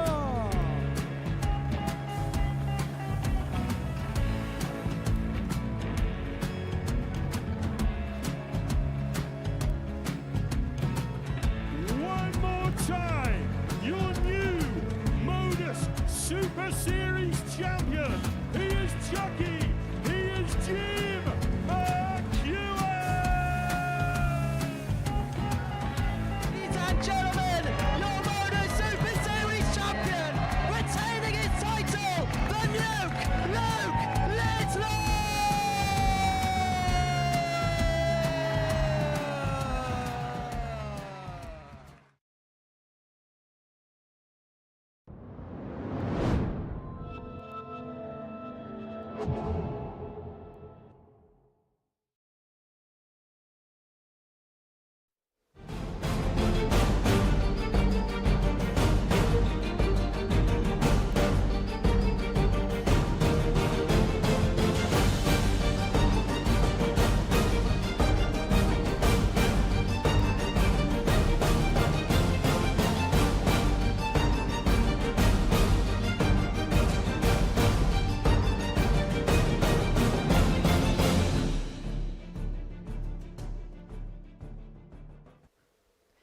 Yeah, International Pairs 2 is going to bring to an end the Summer Fiesta of Darts here from the Live Lounge in Portsmouth. And Germany are the latest team to be added to the mix. René Idams and Paul Kroner will be representing the German team. That is going to take place between August the 25th and the 30th. And of course, as ever, all the action is live here on Pluto TV. Netherlands, of course, Jimmy van Schie and Danny van Dijk, both of them looking to defend the title. And South Africa team, which has got a certain Devon Peterson in there. Never heard of him before. Let's see how he does. So, to tonight's action here at the Live Lounge in Portsmouth. Before the break, we saw Adam Gawlas get the better of Kieran Teehan by 4 legs. So that guarantees his progression through. Meanwhile, in Group 1, Ronan McDonagh has qualified for the semi-finals. Neil Duff needs a couple of legs against Martin Thomas to qualify.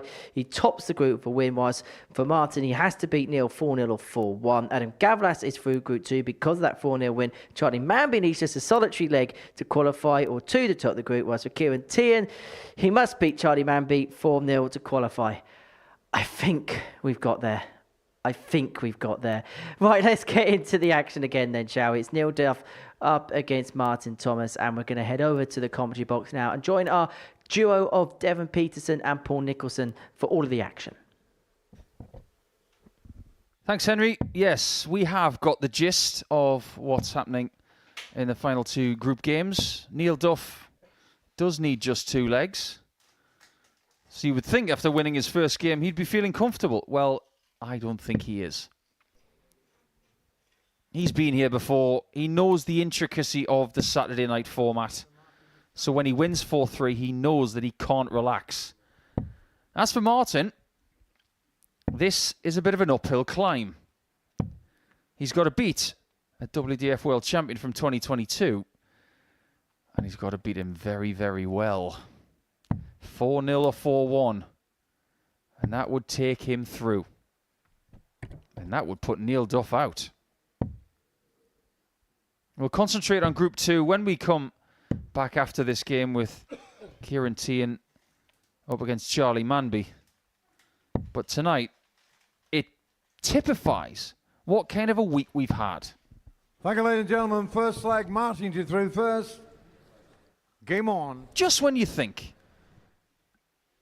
that you've figured out this game, you see week 6, you see all of the roller coaster moves by all of the players, and then you figure out that this game 100 is like trying to read in the dark.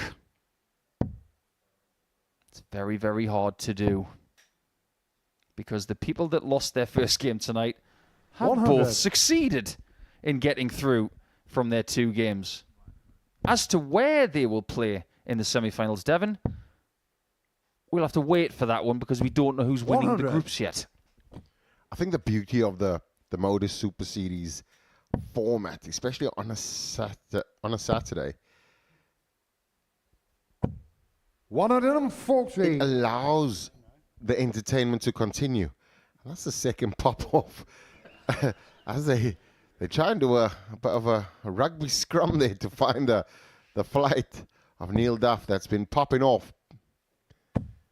Thomas, yeah. 140. An inspired mood. Neil Duff knows exactly what needs to happen. But yeah, like you said, both players through have lost their first game, which makes 100. the Matthew evening Carr, so exciting. 161. Is that trend going to continue into games 5 and 6? Because 90. Neil Thomas Carr, lost his first game. 161. Teehan lost his first game. Neil is looking to buck some trends here. 65. Leaves the Matthew 2 darter Carr, very well, 71. but Thomas, who didn't have a great deal of joy in his first game, is looking at tops to take this first leg. Game shot That's the first more leg, like Martin it. Thomas. Solid 15 darter there from Martin. Second leg, Neil And a question first. to you, though. Game on. Both players averaging a ton now. But when you actually just need 2 points, it's probably harder to focus than just to win. 95. I can say from experience that is the case. I've never played a Saturday night in Portsmouth, but I have played Grand Slam darts. 55.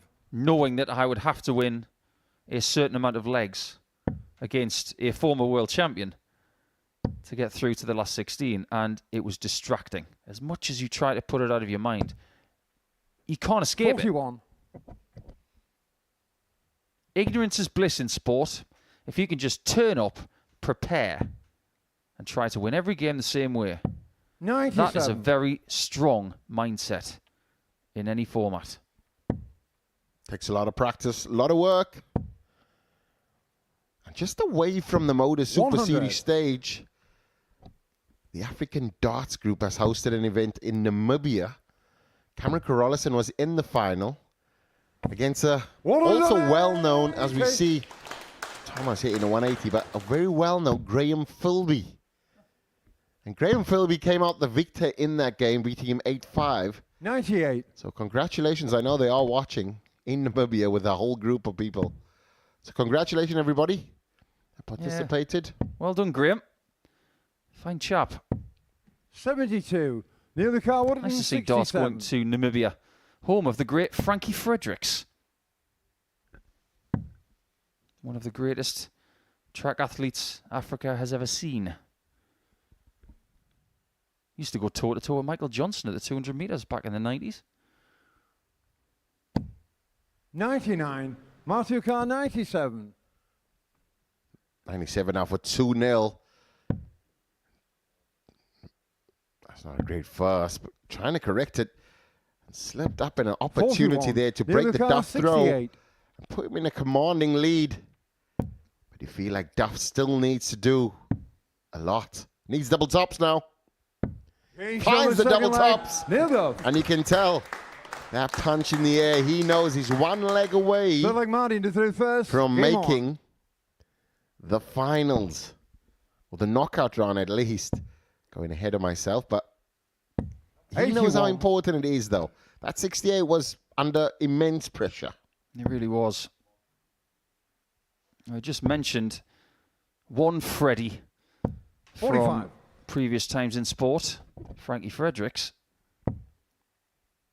How about another Freddie from Sports Entertainment to typify that shot? Because that was 81. classy Freddie Blassie. That really was an incredible tops. Because if he misses that and he goes 2-0 down, he's got so much pressure on him in the next leg 100. after that. At least this way, he's just got a little bit of wiggle room. It all becomes now just I'll hold my throw, play perfectly on my throw, 59. and that's it. And as a player, strategically, you're not now looking to win games. You're just looking to win legs. And you can take a leg off when it's not your 100. throw. And just try and be as solid as you possibly can on your throw. And I think that Mr. Duff here has enough experience to know exactly what is needed 100. and how he needs to perform. I think it's more along the lines that Neil knows how he has to feel. 60. He knows he can throw darts. He knows he can perform under pressure.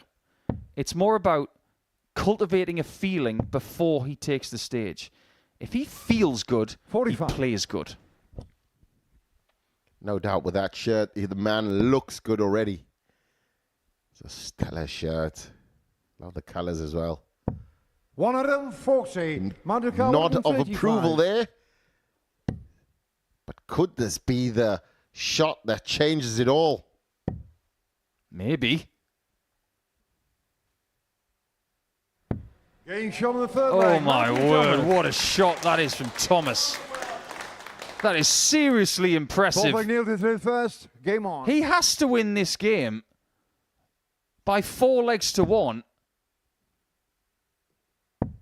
And based on the position that Duff was in, 100. he had to hit that 135. That was even more pressure than Duff 68. It absolutely was. That double top bed has now got a black eye. 134. He is very hard to get rid of. We like to welcome him to Portsmouth because he's a great guy and a great dart player. But as an opponent, 121. he's a pest. He's like the Welsh Robert Thornton.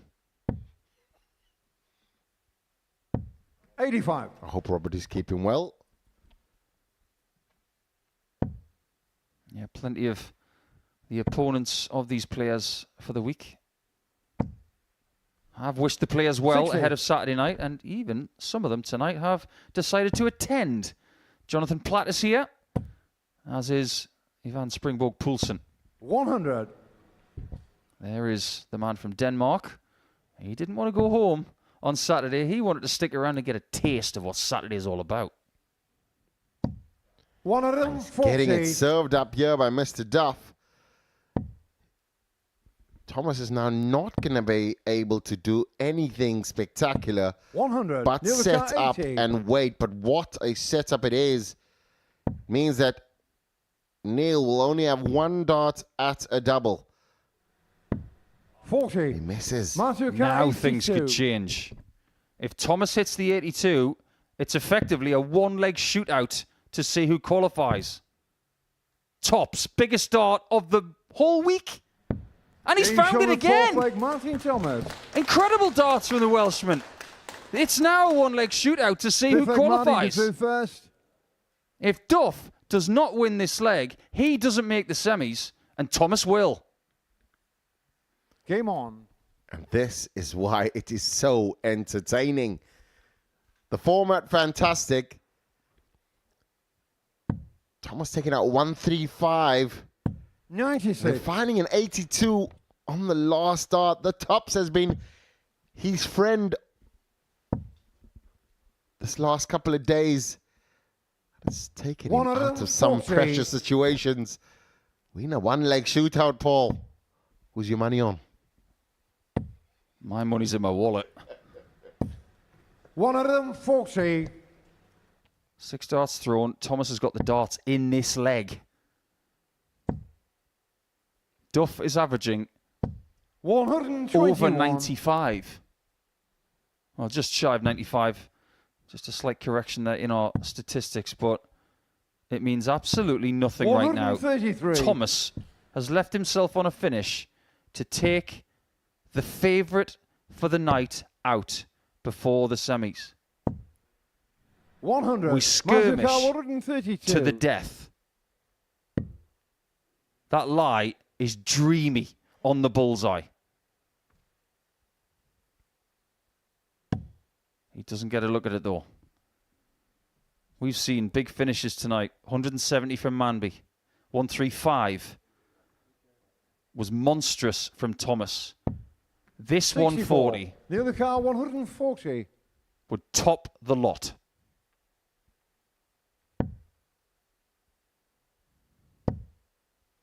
Curiously, one of the best finishes of the night has been 55. 68 from Duff. But it could be Matthew Carr, 68 that 68. costs him a chance at a 5th weekly title. Double 10. Neil Finish on the Duff match, Martin has been Thomas. eliminated. He has been outplayed by Martin Thomas in that one. And miraculously, that is now 3 players tonight who have lost their first game, but have come back to the stage and progressed to the semi-finals. Neil Duff leaves us very disappointed, I'm sure. Thomas will be wondering how he's found that 4 out of 4 for the 4-1 win.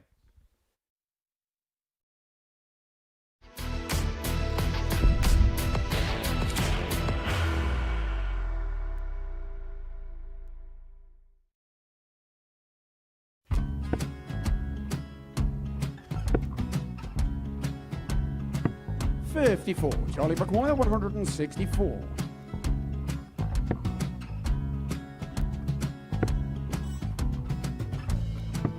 $44.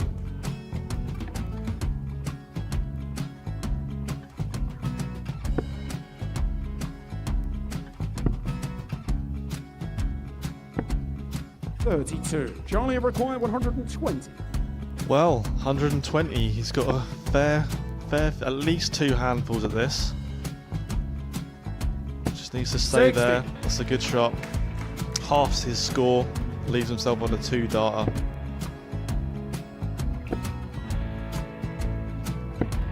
$26. Charlie Time on his required side 60.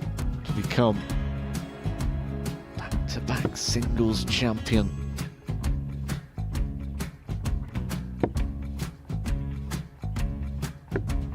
40.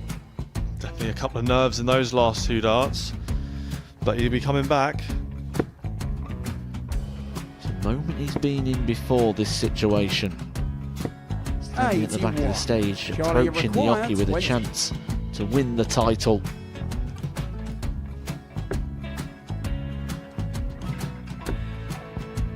He did this to win the first title, if you remember. 11. I think he's gone. I think he's gone to bust it, maybe. The first title he wanted 20. He went 6-7-7 to win it. He had a chance to replicate it again. Yeah, I get the feeling that was for a bust. And 39. on that situation there, George Gave wasn't even able to take it out going to the 18s on that switch. Yeah, I think he just panicked a bit, but he's done well to get that big one. Sometimes can be the hardest part. Georgia requires This is it. 79. It's got to be 19s. It's got to be 19s for this shot. Big 20 and a double. He's got the first one. He's going to get a match dart here.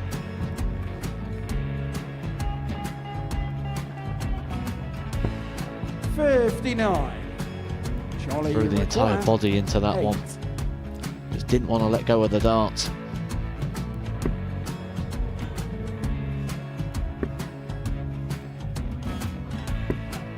No score. He's given George a chance. Georgia require 20. I think George has been quite good on double 10 today. So many opportunities for Charlie Murphy. Couldn't get the job done. The match! And the Red Dragon George Modus Skate. Super Series Influencers Champion, George Skate!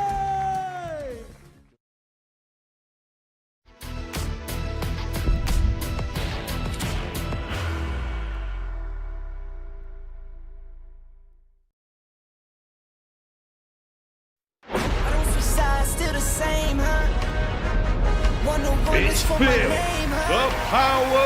Told you this is not a game. Done playing. Trying to live up to my name. Cuss them off. They said I changed. They just ain't keep up to pace. Welcome back to the party in Portsmouth here at the Modus Live Lounge. This is not a game. Started 15 big dreams, and I keep dreaming. Strategic. I'm not scheming.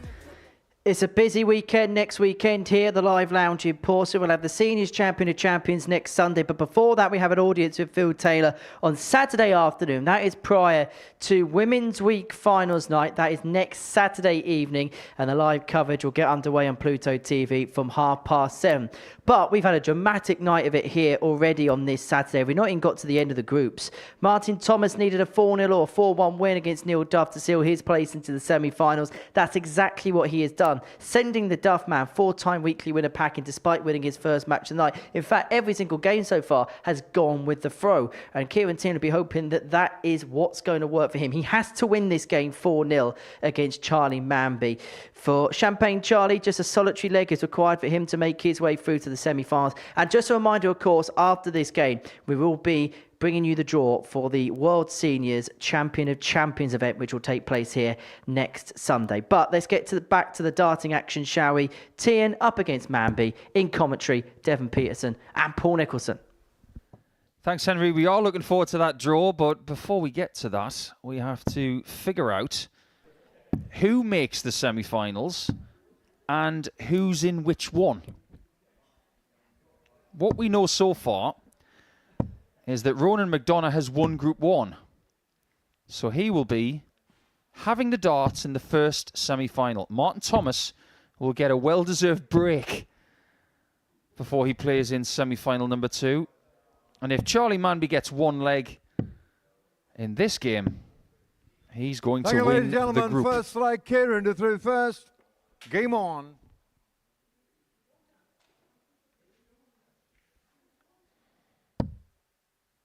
Well, surely the phone book hasn't been incinerated 100%. And just a correction on what I've just said. Manby needs to win this game to win this group. But his solitary leg will get him through. I am being very tentative, Devon. 100. Because so far tonight, likelihoods have been burnt. And Neil Duff being eliminated right now. I did not see that coming. 140. The bookie's favourite is out. Neil Duff played fantastically well. Paul Nicholson was crunching the numbers there, and 60. 95 average and some change with almost just 31% on the checkout, and he's out. And that's how crazy this game is, though, and the format, and 140. just it keeps everything alive.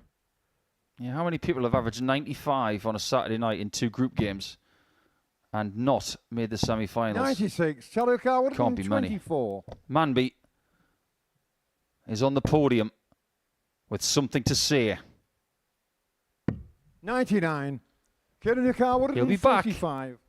to say something else, potentially, unless Teehan takes this out. It just didn't seem likely.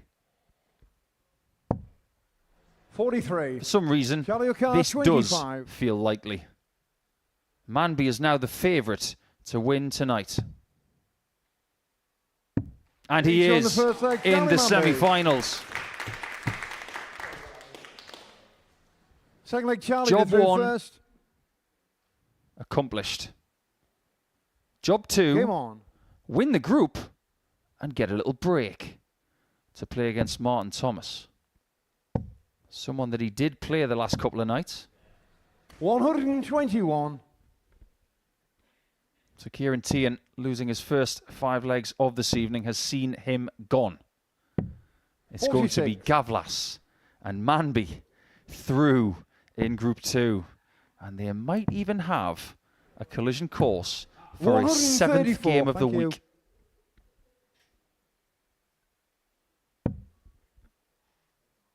We did say that yesterday when Manby was 96. juggling his darts behind up the...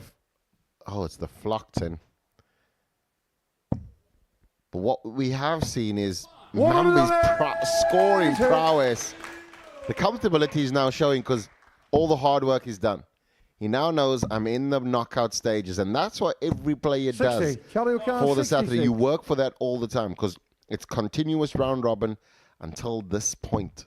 And you need to win one game and check 48. out one more time, and then you are through. And he's done everything. So champagne's still on ice, but the wrapping has been taken off.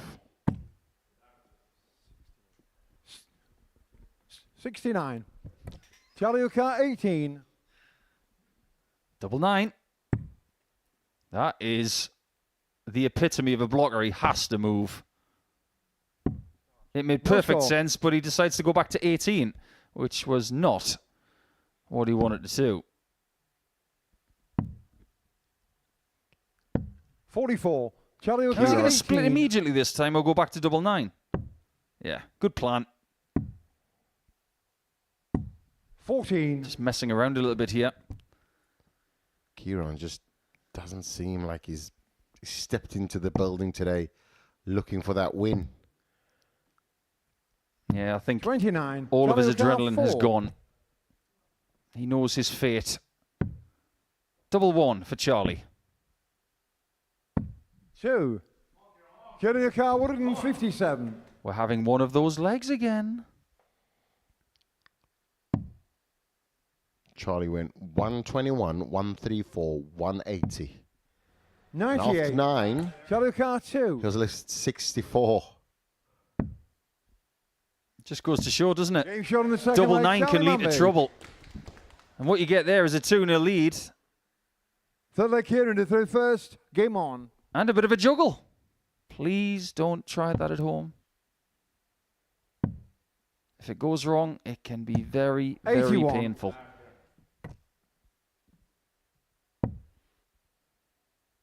Manby wants to make sure that that first dart, he's 57. stepping into it, and all of his darts on that three-dart approach there was below his target. And this is what Kieran Teehan wanted to start off 139. with. Up for Denmark. Yeah, that's how they say Denmark in Denmark. 140. They spell it with an A, not an E. Wow, never knew that. Yeah, Danish in their language is 125. dansk. That's what I like to do on a weekend. I like to dance, baby. Yeah, I've seen your boogieing. 140. When you're around, I don't do it. 56. Make us all look bad, Devon. Yes. Doesn't get another. Does Charlie have something 85. else up his sleeve to keep this Charlie audience Carr 164. very much feeling positive? Does have his supporters here. Family in the building. 94. Kieran Carr 71. This could be an historic night for Manby. It could be his first weekly title. Teehan's not going to get his third, and he's not going to get a shot at tops either. 31. Charlie Carr 70. Charlie sprints into a 3-0 lead here. He will need the bull. 34. Just seems as, 40. as if he's just taking his foot off the gas, not focused, just kind of. And this is a challenging position. That's pulled wayward. Not 32. corrected. Charlie Carr 36. 36. He does not want to go inside. Double 9. Who likes double 9? Let's find out. 18. Charlie does not. Kieran Carr 8. He's had multiple visits and missed it every time. 2 4s. Double 2. Double 1. No score. He might Charlie leave Carr Portsmouth 18. tonight having not won a leg. That's the way things are going. And this game is 14. getting very Kieran perfunctory. Carr 8. They're going through the motions, but there's still something to accomplish for Manby. He's going to have to wait, though. That is the first leg tonight that Teehan has won. Fourth leg Charlie to through first. Game on. Charlie wants to switch on because what he doesn't want to do is have a performance that doesn't keep the adrenaline high. That 180 will make him understand exactly what he needs to do for the finals. But when you look at it, Paul, I mean, I'm not going to say he's new into 95. the game, but his experience level is not that of many kind of high-level games, if you must. I mean, I know that he's a top-quality player and he's played loads of games, but I'm saying experience-wise, he wants to maintain that level so that when he goes into the knockout round, he doesn't have to kind of find it again.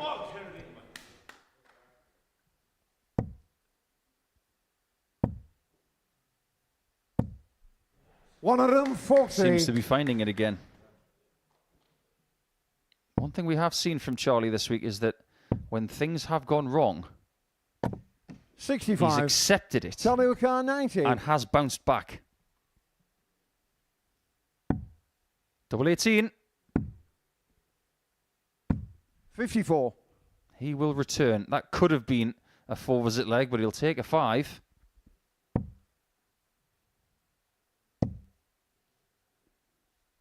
$100. Does Charlie not Carr want to go 36. inside. As we know, double 9 is not his favourite. Game But show he goes the fourth leg, inside the Charlie double this Manby. time. Now, almost feel as though it's Fifth leg Kieran to curtain first. call Game for on. Kieran Teehan. Yeah, based on leg difference now, Charlie Manby is the winner of Group 45. 2. So he's going to be in the second semi-final to take on Martin Thomas. 180. He would like to get another 4-1 victory.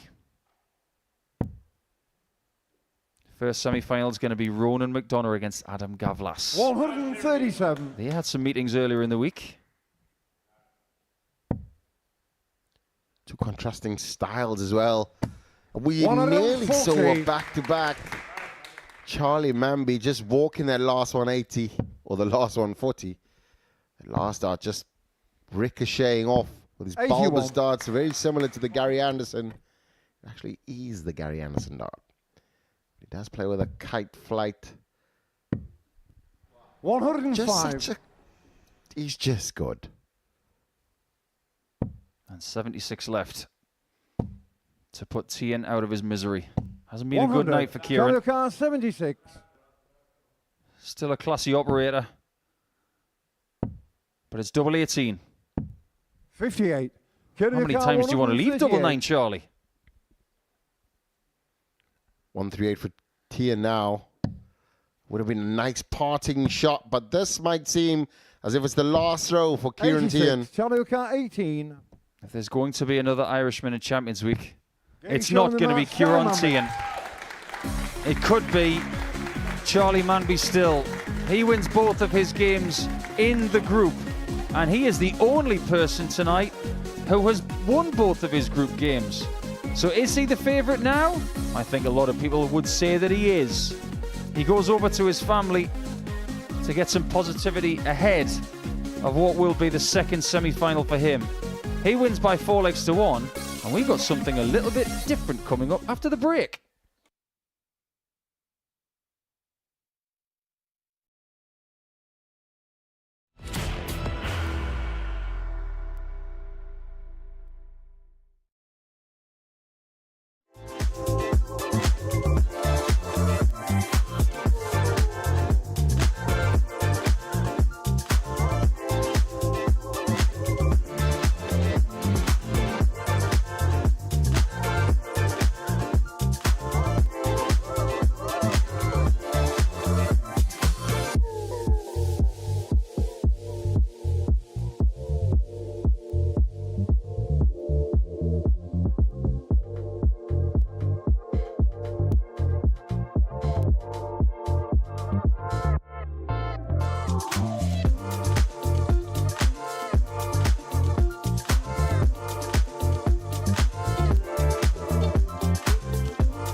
Welcome back to the Modus Super Series, where the group stage action has come to a close. What a dramatic night we have seen here in Portsmouth. Neil Duff won his first game 4-3, averaging 98, but then lost out 4-1 to Martin Thomas to send him packing. Charlie Manby is the only player who's had a routine night so far. 4-1 wins over Adam Gawlas and Kieran Teehan, respectively, has seen Champagne into the semi-finals, and he is going to be joined alongside Ronan McDonagh, Adam Gawlas and Martin Thomas. So this is how the semi-finals are going to pan out. Ronan McDonagh takes on Adam Adam Gawlas, Charlie Manby up against Martin Thomas. And then, of course, the final is a little bit later on this evening. Now, myself, Paul Nicholson, Devon Peterson are looking forward to the draw for the World Seniors Champion of Champions. That's going to take place in a few moments' time. But before we do that, some thoughts and reflections on the group stage action from both chaps. And first things first, it's been quite a topsy-turvy evening, hasn't it?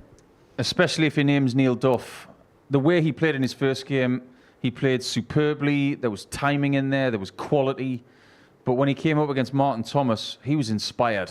I don't know what changed between Game 3 and Game 5, but something clicked for Martin, and that 1-3-5 was just a finish from the gods. It was an exceptional finish. He needed to hit it, he found it, and his confidence was just superb for the rest of the match. And you and I both know, we've been told since, he didn't even think he was through. He is now. In some senses, it's sometimes the better the devil you don't know than the devil you do know. The fact that he didn't think that he was going to go through because of that result, did that almost give him that air of freedom in that game against Neil? I think he obviously approached the game a lot more relaxed because he's thinking, I am out, and yeah, I'm just going to go up against Neil Duff, who is the number one contender for the night. But just the way in which he played, the performance that he put in, that 1-3-5, I mean, we applauded Neil Duff's 68 that he checked out with the double tops, but that 1-3-5, it was just so phenomenal. I mean, you look at the shot at the time, Neil Duff was on tops as well, so that was for Neil Duff to go through. And yeah, it changed the way in which the nights panned out. In terms of Neil Duff, he's going to be bitterly disappointed, isn't he? Of course he is. I think he's desperate to get that 5th weekly title, and he wants another crack at Champions Week because he hasn't attended every Champions Week he's qualified for because he's got a lot going on. But if I were speaking to Neil right now, I'd say to him, don't be down on yourself. You played really well tonight. He turned up, but it just so happens that other people just found a magic wand at just the right time to put him out. He will be back. Whatever he does over the coming weeks, it's going to be good. It's going to be back here next Sunday, and we'll be doing the draw in a few moments' time. Just a few thoughts on the other player that made it through in that group, Ronan McDonagh. He's making it sometimes a little bit difficult, but look, he's finding ways, and that's all you can do sometimes. Yeah, he corrected his first start. I mean, yesterday he had troubles with it, but today, first start was fantastic. His finishing was great. Martin Thomas didn't turn up in that game, but he's through, and you can tell that he's a feisty player as well. So he's going to look at this knockout round and look at this trophy as it is a possibility that he can find himself in the Champions Week. Charlie Manby, player of the night so far? Yeah, I think that's only fair. He's the only person who's won 2 games. The stuff he's done has been explosive, but he has missed a few darts at double. He missed 20 in that second game, but we can forgive him for that based on the fact that he was already through. 9-9, stay away from it, but shots like this, keep hitting them, because that was exceptional. And to send a message to Gawlas as well, interestingly, if they do meet in the final tonight, it's 3-3 between them this week. And they'd have that fabled 7th meeting of the week. In terms of Adam Gawlas, Devon, we've spoken a lot about him, and in terms of his mindset, obviously Group A didn't quite go to plan. He's then rectified it in Group B. Then tonight, the first game doesn't go to plan, and then a 4-0 win when you need a 4-0 win. That says a lot about his character, doesn't it? Yeah, I think Adam Gawlas came through a lot this week and emotionally roller coaster. But to find himself in the knockout round on a Saturday is, I mean, it's the cherry on top. It means that he has that survival instinct and just knows that he can count on his outer ring performance. I think that his scoring is great, but his double tops hitting is fantastic in the most pressure situations. We do see a flaw in his throw as well, where his shoulder comes into the game when he is under pressure, but his throw, he needs to be methodical and slow, and when he is dangerous. Did you see his face when he hit that double 16 against Kieran just now? It was as if to say, I don't know. He didn't know he was through. Didn't have a clue. He didn't actually know, by the looks of it, why he played that well. And this might be a bit of a journey he's on this week to try and figure out where he goes from here. Just a very quick word on Kieran Teehan and his night. He didn't turn up, and don't read too much into it. His roller coaster on Thursday and Friday was very topsy-turvy. But go away from this. Say to yourself that you still made Saturday night, even though you didn't play your best. Figure out what you want to do with darts from here. And if you want to do more in this sport, put in the hours, come back and succeed again. Right, you may be wondering why the set's a little bit different, and you've only just joined us. We're about to do the draw for the Bet Good Win Champion of Champions event. It's going to take place here at the Live Lounge in Portsmouth next Sunday. The draw is just a couple of moments away.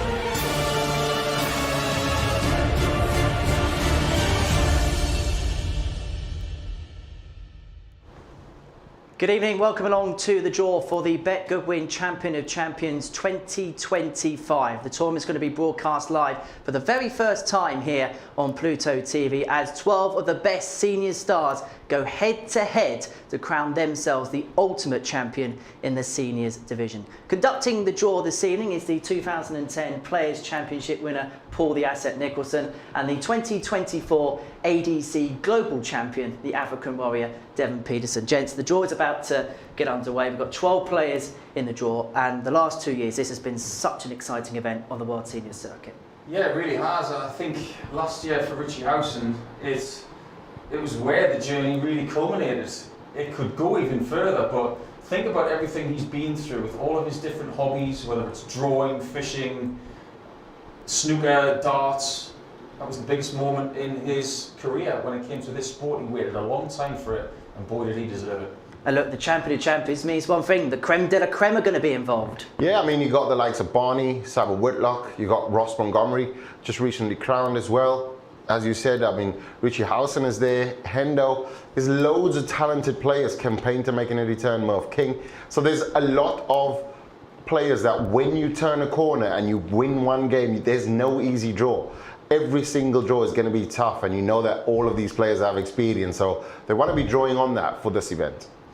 So 12 players are in the draw. Now 4 players have been given an automatic passage through to the semi-finals. As you can see on your screen there, Ross Montgomery, the reigning World Seniors Champion. Richie Howson, who's looking to defend the title that he won in Blackpool in March last year. John Henderson, the former World Seniors Champion. And Raymond van Barneveld, who's going to make his debut in a World Seniors event. In terms of the non-Cs, it includes Martin Adams, 3 times BDO World Champion. Steve Beaton looking to win his first Seniors TV title. As well in there, the likes of Simon Whitlock and Mervyn King. It should be a very exciting tournament. Right, now time for the draw. Now, Devon, you've got the famous velvet bag. We'll get you to put the balls into the bag. Make sure all 8 are in there. Give it a good shuffle. None left in? Nothing at all. So, Paul is going to draw, I suppose, an FA Cup style of the home teams. Devon is going to draw out the away sides. And, of course, we're going to ensure that this is all done properly. We're going to make sure the Cs will then play preliminary round qualifiers. We're going to begin with the player to play the number 1 seed. That's Ross Montgomery, the 2025 World Seniors Champion. He beat Graham Usher 5-1 in that final in February. Paul, if you'd like to do the honours, please. Number 5. That is Trina Gulliver, 10-time Women's World Champion. Played in this event in 2023, lost to Martin Adams. Devon, to face Trina Gulliver will be? Number 2. That is Steve Beaton, the Bronze Adonis, 1996 World Champion. Made it through to the semi-finals of this year's World Seniors Championship, losing out in the end to Ross Montgomery 3-1 in that semi-final. There could be rivalry news there. So next up for us is to face the number 4 seed. That is Raymond van Barneveld, the 5-time champion of the world.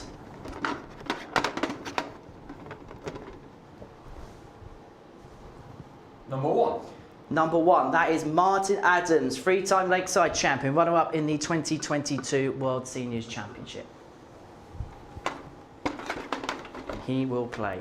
Number 4. Number 4, that is Neil Duff, the 2022 WDF World Champion, looking for his first seniors major TV success. So next up is to play the number 2 seed, the defending champion Richie Howson in the quarterfinals.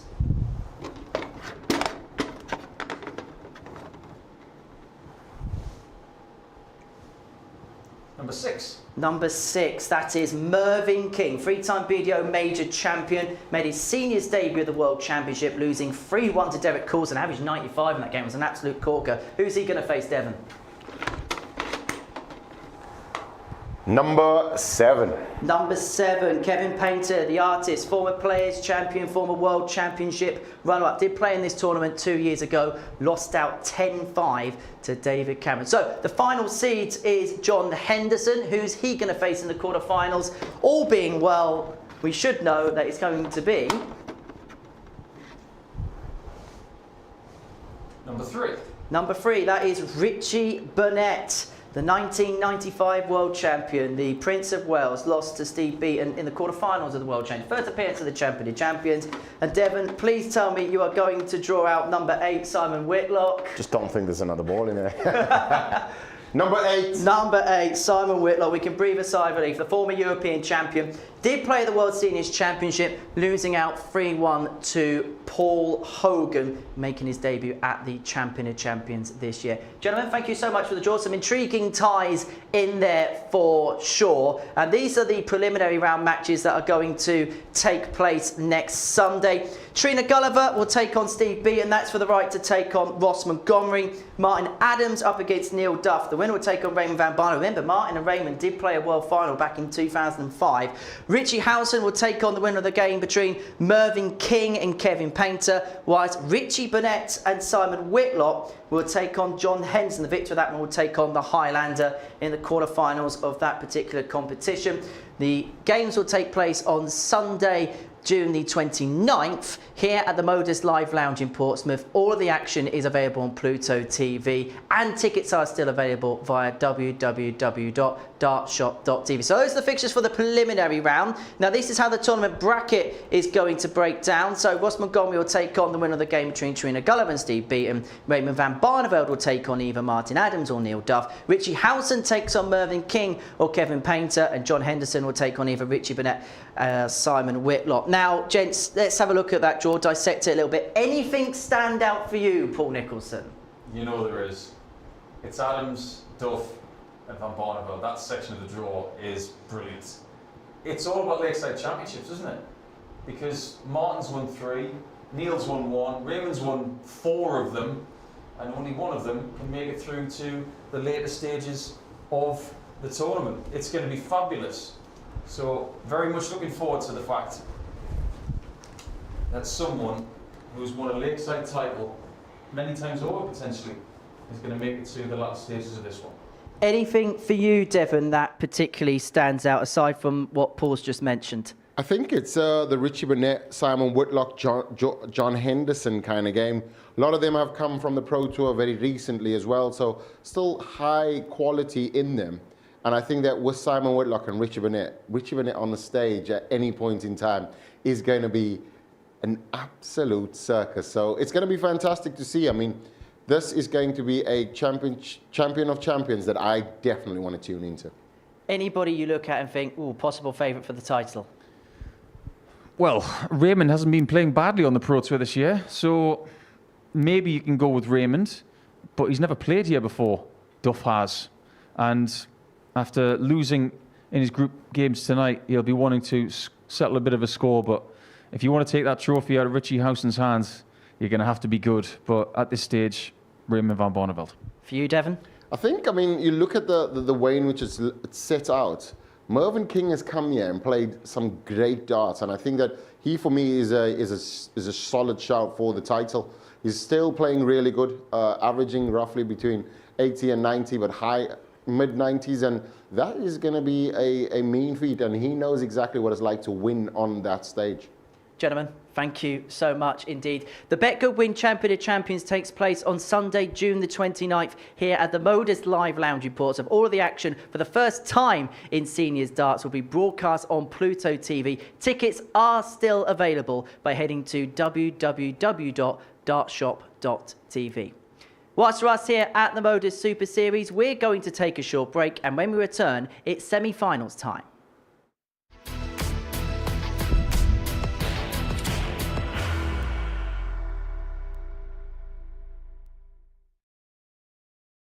Are you ready to lift that trophy, Darius? Yes. Let's do it then. Ladies and gentlemen, your Modus Super Series 9 champion is Lucky D, Darius Labanowski!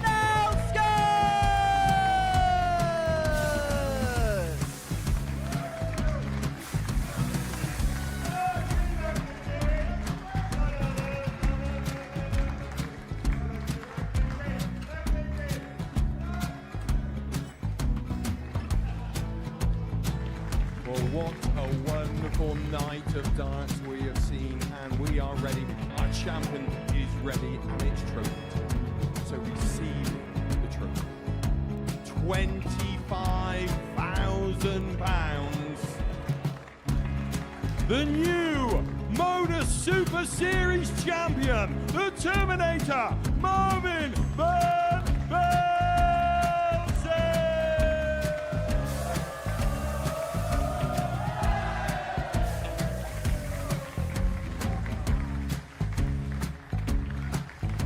And one more time, the 8th Modus Super Series champion, the Terminator, Marvin Van Velzen.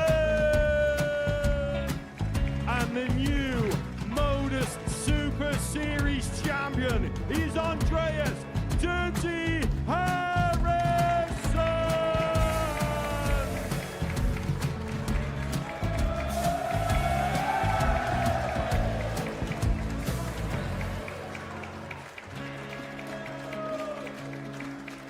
And one more time, the 7th Modus Super Series champion. Give it up for Andreas Dirty Harrison. The moment we've all been waiting for. Would you please show your appreciation for your Series 6 Modus Super Series champion, Scott Taylor?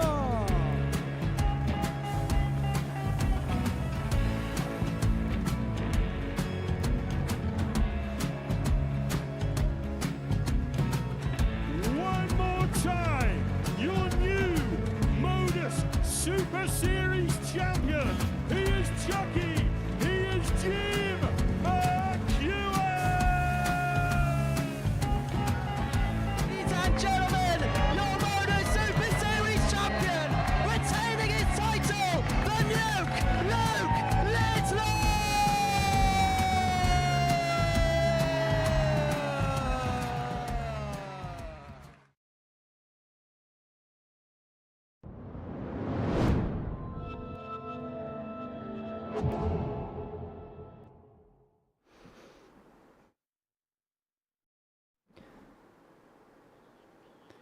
Well, me, Devon Peterson and Paul Nicholson can all collectively hold a sigh of relief. They all went perfectly, that seniors draw, and we'll have more reaction to that later on in the night. But in terms of the live darts here into the semi-finals this Saturday night here at the Modus Super Series, Ronan McDonagh takes on Adam Gawlas, then Charlie Manby takes on Martin Thomas in our semi-finals. We're going to kick off with that clash between the Republic of Ireland and Czechia.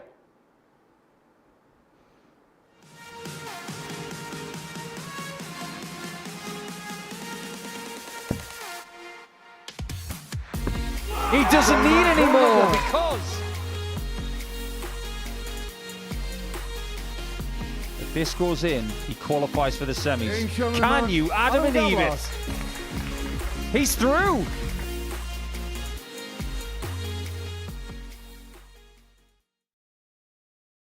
first semi-final of the night, a meeting between Adam Gawlas and Ronan McDonagh, renewing acquaintances following a campaign in Group A with one another.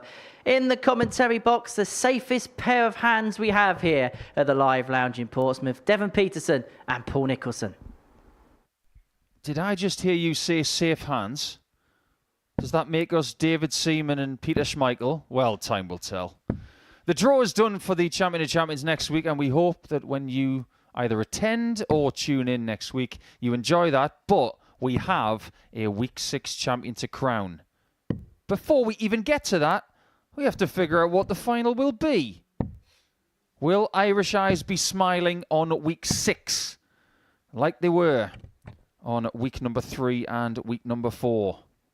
Ronan McDonagh, who has turned up here on Saturday night with a bit of vigour by winning Group 1. He's now up against the man who clawed his way through to Saturday night over the last couple of evenings. And Adam Gawlas needed to win 4-0 in his game against Kieran Teehan. He did it. He's here. And now, for the first time, he's playing knockout darts on a Saturday night. And Devon Peterson, he's the only debutant here this week. He can still win on debut. That's the beauty of the Modus Super Series format. 177. With intent, starting off the big one, 177. You see how good Ronan was in his opening 2 matches. 96. Taking Neil Duff all the way, and that's the man, the king, the Kenyan king, Peter Wachiuri. But he did not make it through his round. Group C yesterday.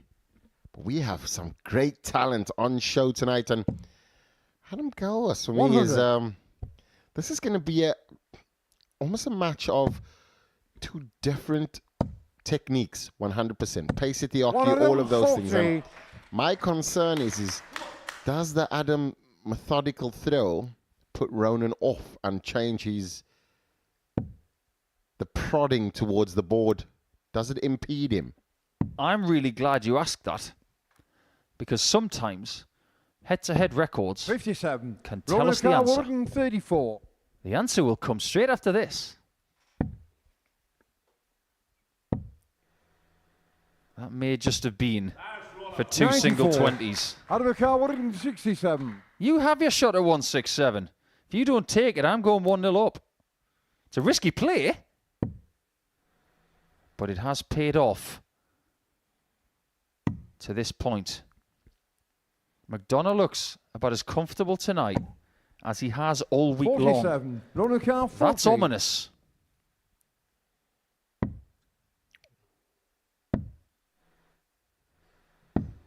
Oh, well. Dart 1 was a mystery. 120. Dart 2 was a marker. And Dart 3, the jury is out. I think this could go. And this could go. We do know how effective he is on the double tops. He's going to move back into his position over to the right-hand side. Just trying to find that top corner. This would hurt. For an early break of throw.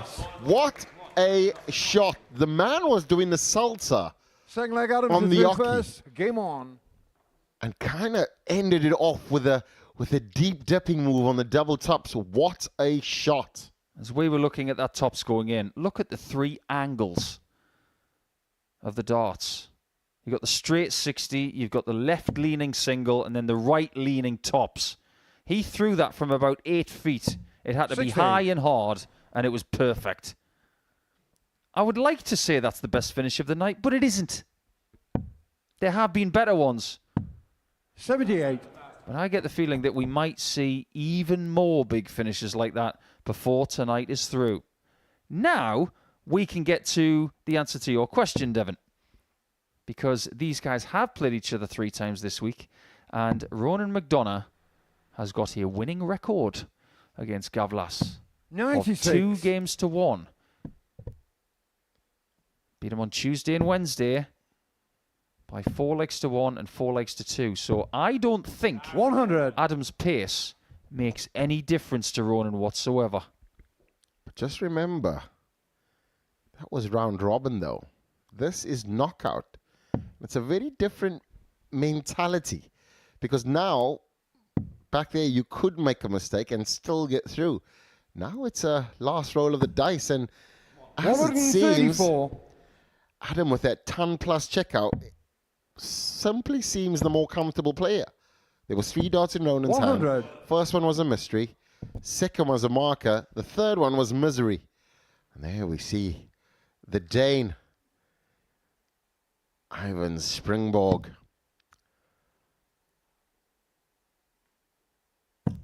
Adam, yeah, taking his time, looking for the 171. 117. Pulls it to the right, but setting it up. I think that this could impede him. Has all of that because his pace is taken out. The energy, because he likes that high energy gains. And Adam Gawlas is, we know, he's the Terminator. He's zombie. Great ball. Is he going to leave tops again? I am amazed that he hasn't. 70. He's been so good at tops. Why wouldn't he leave it again? Can things change right here? They won't. 57. If Gawlas takes double 12. I think it might be 24. a good thing that he missed double 16 by so big a margin, because he's back at the top of the board. Double 12 it is. Oh no. Double 6. Oh yes, it's 2-0 Gawlas. Now we've talked about the head-to-head record from earlier in the week. Third leg Ronan through first. Game that on. pales into comparison for what comes next, because what you're about to hear is just a little bit weird. 86. Gawlas has never played in a semi-final here in Portsmouth because this is his debut week. Ronan McDonagh has only played here once before. That was in week 3 of the previous series, where he made the final. So 46. He's only played in one semi-final. It was a game he won against someone from Czechia. 57. Alexander Mashek was his victim that night by 4 legs to 3, and that is the best run any Czechia player has ever had here. So Gawlas, by token of that, is within 2 legs of the best run of a Czech player in Portsmouth. It's just weird that he's playing a Czech player again. We don't get that many coming here. But Adam Gawlas, certainly one of the very best. And you could just tell that Maxim there, great flow when it does go in. But he needs to find it when it misses slightly a bit, where he can't use the number. That normally comes when he has a bit of an extra prod on his dart, but that's perfect lie for Gawlas.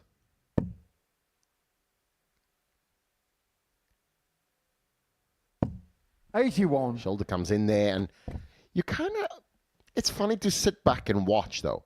In a semi-final, silly things like missing, not going for your favorite tops simply because you didn't plan it in your head. You just go with what you feel. There's a little shoulder that comes in on the last start because you try and throw it too hard, and you know that when you do it, it's actually not going to go in, but you still do it.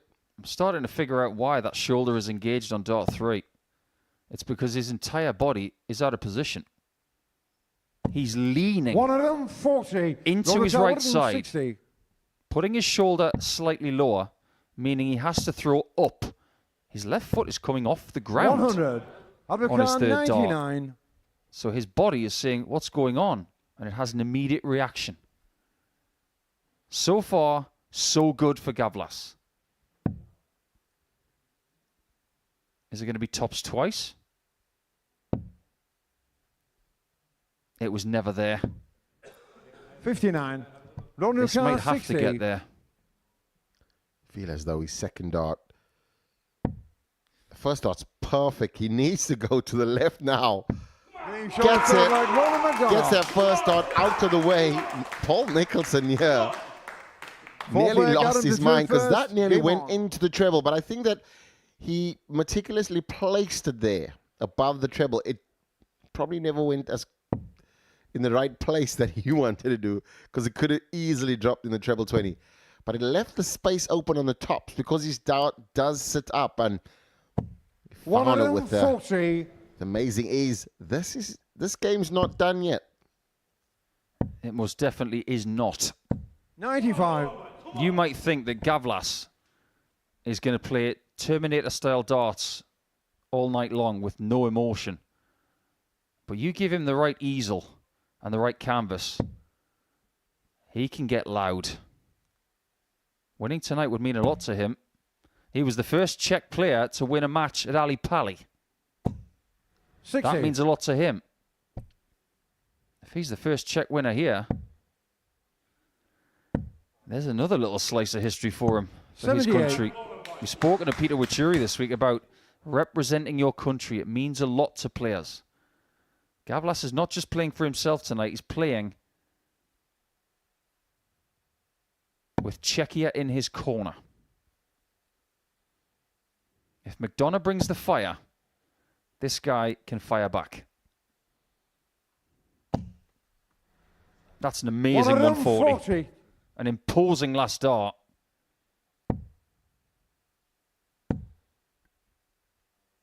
Gawlas just takes the sting out of the game, and 161. Ronan can't just find anything. Similar to Manby yesterday, you can see he just kind of just chatting there, and we see Jonathan Platt in the background there with Kieran Teehan watching, supporting. And now he's going to have to go for 25 just to set up the shot. Finds the bullseye. That's a great bullseye. That's what put him within one of victory. Ronan needs to find another treble. Does not. So 31. far outside chance. But it would be Gawlas here with a 15 double 8, I'm sure. Now this is where you can't leave tops. Double 8 it is. That is a world-class leg from Gawlas. He's keeping the Irish contingent quiet. Fifth They've leg just Ronan been into joined, reverse. like Devon Game on. says, by Kieran Teehan. So he's got one extra fan in the crowd. He's going to need everything over the next 3 legs. 30. His chances of making a second final are possibly being shredded. And this is where, I mean, as a player, when a player is slow, you try and play at your own pace, but because you're out of rhythm and you're not in the trebles, you can see he's racing to the hockey. Gawlas just taking his time. And his first dart's not landing. Going 45. wayward. We've seen this happen to Ronan yesterday as well in the group stages. He just struggles with it. He's just not in the momentum. And Gawlas does not care. The robot. It's the Terminator. We may just get that 7th game between Manby and Gawlas. 51. They might have more installments of their rivalry this week than Fast and Furious movies. 28. Jonathan Platt in the crowd watching on, seeing Ronan lose his composure just a little bit right there. And you can't blame him. This is important for this level of player, whether you've come from the Pro Tour or not. There's a lot of money on the line tonight. And that opportunity to come back in August, if you don't win this game, 59. You might not be back this year. 100. Essentially, the Gawlas throw and just technique, it's almost similar to an anaconda or python. Every time you exhale, it just gets tighter. Because when you watch him, that first dart goes in, you know there's a repeated 140 or a ton, and it just edges away, and you want to get to the hockey 99. now. And you'll see him rush to the hockey. He's set up already. And then that left foot comes up, and he drops low. 58. I'm trying to figure out if there's an animal in the animal kingdom that is almost the spirit animal of Adam Gawlas. Because right now, He is. Got it. He's circling McDonagh, who is the seal on the ice, and Gawlas is the group of orcas that are just about to take him out. 64. He's the praying mantis. Slow, methodical, but when he gets you in that position, 43. no Undercar escape for 128. Ronan. 128 for the spot in the final.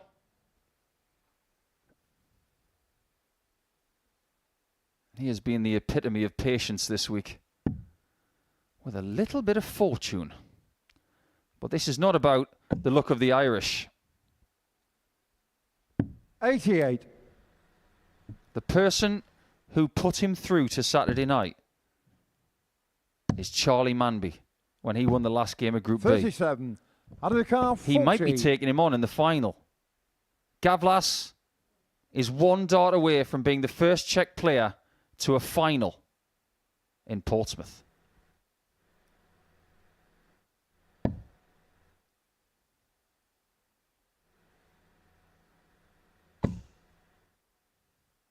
One left.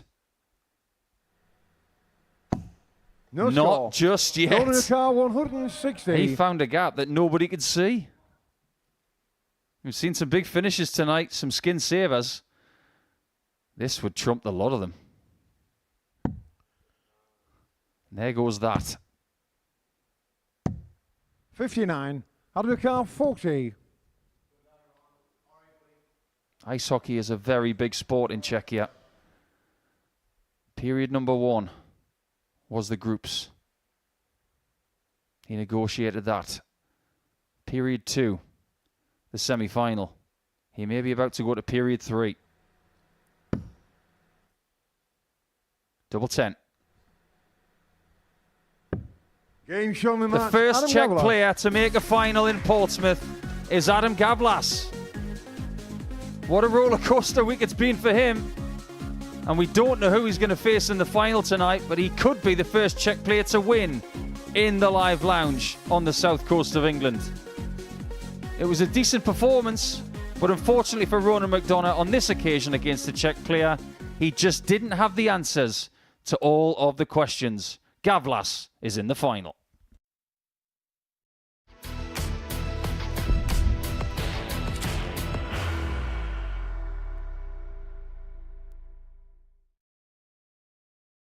Are you ready to lift that trophy, Darius?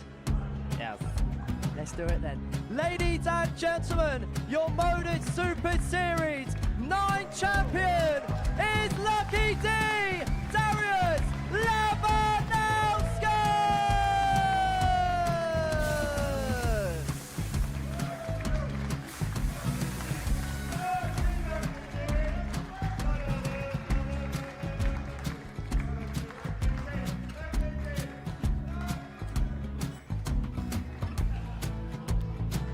Well, what a wonderful night of darts we have seen, and we are ready. Our champion is ready, and it's trophy. So receive the trophy. £25,000. The new Modus Super Series champion, the Terminator, Marvin Van Velzen.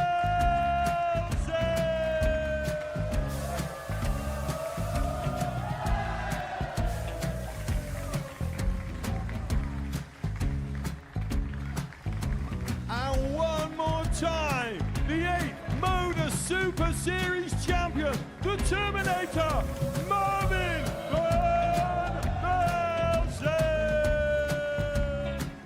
And the new Modus Super Series champion is Andreas Dirty Harrison.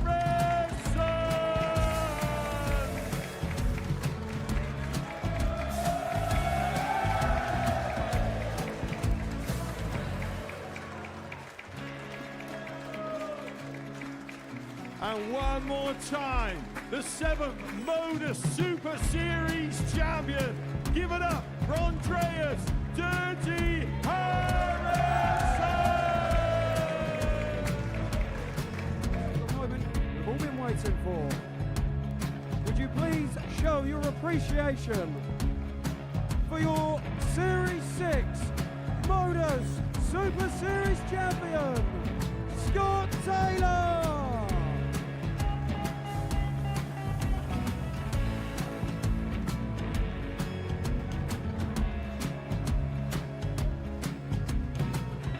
One more time, your new Modus Super Series champion. He is Chucky. He is Jim McDonagh. Ladies and gentlemen, your Modus Super Series champion, retaining his title, the Nuke, Luke Littler!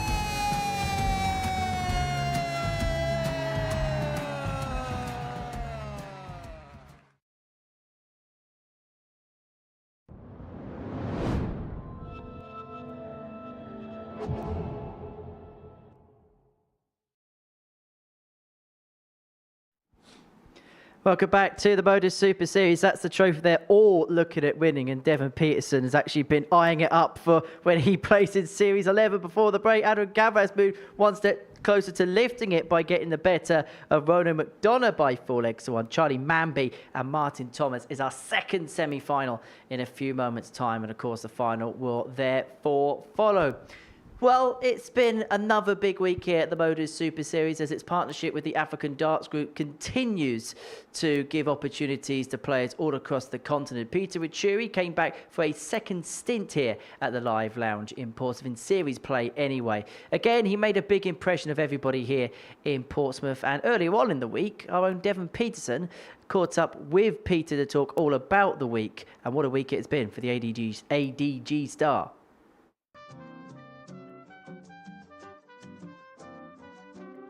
So this is an important segment. It's get to know the player. And the player is the enigma. It's the king from Kenya.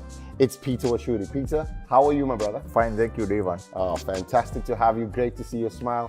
Great to see you perform like you did on the Modus Super Series. Just a few questions. Where does Peter Wachiuri come from? Peter Wachiuri come from Kenya, a village called Olkarau or somewhere called Lumade. Yeah, in Nyandarua County. Tell me, Peter, in your country and in your area that you live in, how did you get into darts?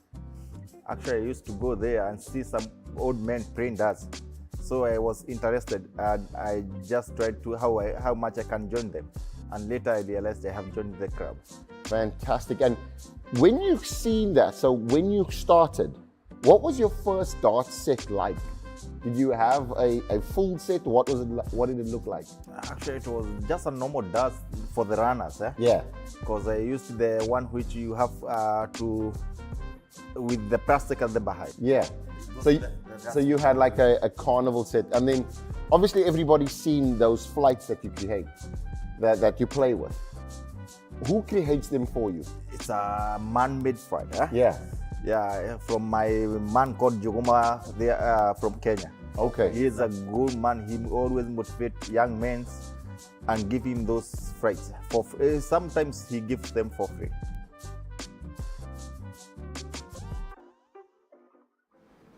He certainly made a lot of friends during his time here in Portsmouth. Peter Wachiuri, one of a number of ADG qualifiers that have played here over the course of the last year or so. Devon Peterson's alongside me. And I know you've had a lot of involvement in terms of the African Darts Group. First of all, how big an opportunity is this for players? And not just the odd player here and there, a number of players to have the opportunity to play on a stage like this. I think it's more important, especially the feeling knowing that you're traveling for an international event. You come in here, you're playing against top quality players that are not on the pro tour, but semi-professional level. And I think that is one of the biggest things for us. Looking at the opportunities that we do offer in the Southern Hemisphere and Northern Hemisphere of Africa, you now understand that players look forward to it. Before, they didn't even dream of it. Now it becomes a staple. It's something that they're working towards. We see the increase of talent, we see the increase of potential, and motivation to practice, because now it's not we're playing one tournament a year. It's now there's 6 events that you possibly can qualify, plus the 2 World Cups and the ADC Championship qualifier. All of these things produced by Modus and the ADC. And I think that Africa itself owes a lot to our partnership. And I think it's going to kind of stand in good stead for the future and the development of the sport on the African continent. What kind of impact has Peter Wachiuri himself had on things? I think just when he walks in the building, everybody smiles because you know that the man is here just to play darts and enjoy the sport itself. When you look at the kind of impact that he had the last time when he got to the finals, and then he stayed here and he won the influencer event as well, going home with some silverware. It's steps of progress all the time, and I think that with it being his first time playing on a stage like this internationally, also getting to the final, playing against Scott Campbell, who is the Scotland captain, and you understand that his level of competition has risen to a level that he never dreamt of. This week now, he had 105 average, and that's the first ever time he's ever thrown a ton-plus average. He leaves here now, not as a victor, but he leaves here with so much positivity, and that will then influence the people that surround him in Africa and also in the ADS, which is the African Dart Series, where he plays his local league darts as well. So what next? What's the next steps for Africa and the ADG in particular? I think where we find ourselves, today we hosted an event in Namibia, so expansion plans obviously in the different countries is massive, and the partnership with the ADC as well as Modus Super Series, fantastic moving forward. I think that where we find ourselves now is bringing some great talents through, like the likes of Cameron Carolison, which we've seen. I know that there's a Challenge Cup finals happening in July on the 5th, and we will be sending a player again back to Modus. So I think that the representation is great. I think this year we want to focus on sending great players to represent African Darts Group as well as the African continent, and I think that it will stand in good stead for 2026. Certainly looking in a rude bill of health, Devon. Many thanks for that. Are you ready to watch some more darts? Well, yeah, after that Adam Gawlas termination, I think that we are going to be set up for the champagne shot now because we have Champagne Charlie. Right, we better shut up and we're going to watch some darts, and it's going to see Charlie Manby against Miles. Don't shut up too long because you're meant to be in comms.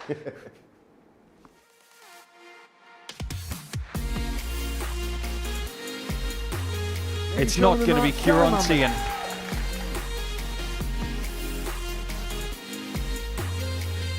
Double 10.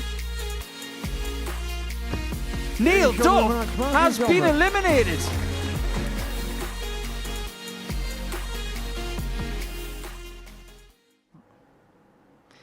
Is it going to be a champagne party or is it going to be a Mardi Gras here on the live lounge stage? That's the worst pun I've ever done here. It's Charlie Manby, it's Martin Thomas. It's for a place in the final against Adam Gawlas, and in the commentary box for it, it's Charlie Manby trying to hurry me up. I'll shut up. Let's hand over to Paul and Devon. You just missed an open goal, Henry. It could have been champagne versus Party Hardy Marty. And that's a Fraser reference. So let's move on. 52-year-old from Wales who's done an impeccable job of getting through to these semi-finals by taking out the 2022 WDF champ Neil Duff by 4-1. What a performance that was in game number 5 of the night. If he can make his way through Charlie Manby as well, he'll take out both of the favourites for this title. Game on. Czechia's Adam Gawlas awaits in the final, and Champagne would love a decider against him tonight. He's played him 6 times this week. It's 3-3. 100. But for the right to play him again, he's going to have to go through Martin Thomas, who figured out his form earlier tonight. I feel as though it's everybody looking at Manby and thinking, yeah, he switches on. Thomas has no chance. But we do know that he has a playful style and doesn't have a lot of missed doubles. But when he gets to that 36, we've seen him miss it a few times as soon as he goes inside. Thomas in his first game, 45, misfired. And in his second game against Neil Duff, he was on fire.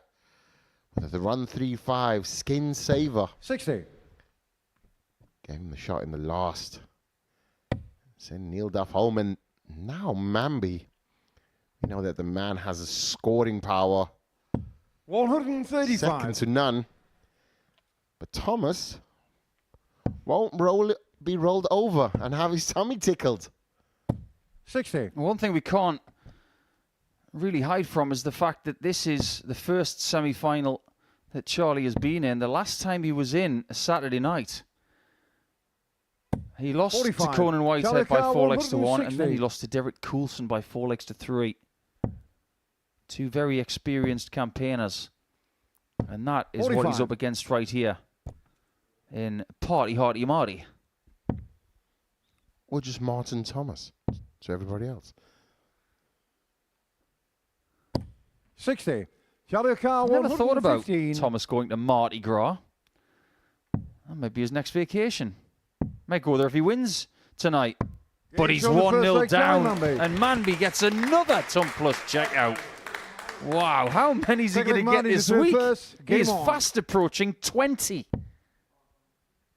I feel as though because of his strong 81. first start, so generally with a ton plus checkout, you're going to need, and it's normally in the region of 120 and below.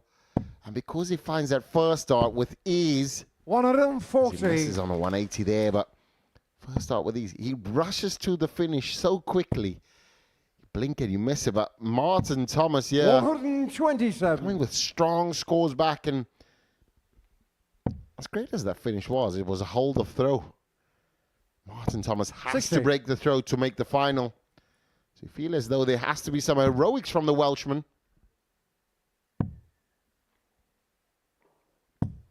$95. It wouldn't be the first Welsh winner of a weekly title. Many have come, many have failed, but plenty have succeeded. Thomas is up against it though, when Manby's doing things like that. This game isn't disappointing so far.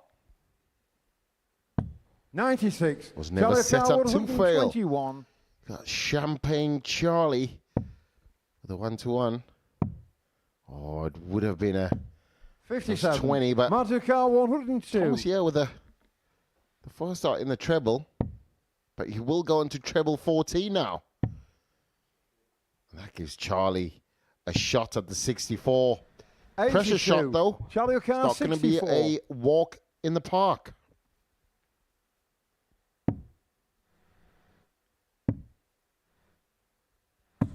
$48. It wasn't a walk in the Martin Carr, park. 20. There have been times this week where that double eight has been planted, even when it's been blocked, but this is not one of those occasions. Double 5 with his own blocker. It makes no difference. That was incredible from Thomas. Great surgical dart to make it 1-1. Felt like Charlie to through first. Game He's on. averaging, before this game started tonight, 89.19. But that was inflated by the fact that he averaged 95 plus against Neil Duff in game 5. 87. Charlie Manby, 88.63 with 8 hits from 31 on the doubles, but that was somewhat diluted 58. by the fact that he was 4 from 24 in his second game. This is very different now. This is something that Charlie's very used to, playing best of 7 on the development tour. Charlie Manby up close looks $1 million. 100. Scoring power. He's got the finishing. He's got the attitude. He's got the will to win. He's got the confidence. 96. We've been saying that he's a player for the future. He's not actually a player for the future. He's a player for the now. He absolutely is. 59. As Hugh Charlie Laurie Carr, once said, 138. permission to get excited, sir. Permission granted. Because we have another young superstar to get revved about. 100. Some people have said over the last couple of years it's Luke Littler's world and we're just living in it. Well, actually, this world is full of them. 125. Charlie Carr, 38. Shouldn't go double 19 here. Double 16. 6. That's 4 misses on the left-hand side of the board now. But that 159 gives Martin no shot. So 3 clear darts for Charlie to come back to the 32. 59. Charlie Carr, 32. And hold through with 16, 17 darts. Getting shown 16 it is. Charlie And Manby. Charlie Manby, yeah. He knows that if he holds his throw, which is Ball like very Marty to through strong first. on, Game on. Martin Thomas has to break and throw something special at him. Something in the 12 dart region. 81. Martin Thomas needs to find that first dart like he did against Neil Duff. He was 100% on his checkouts against Neil as well. It's been one of those weeks where we have seen 4 out of 4 on the doubles in a match quite a few times. But to do it on a Saturday night, that's saving the best for the right time. But when there are games remaining, the right time is always 98. Now.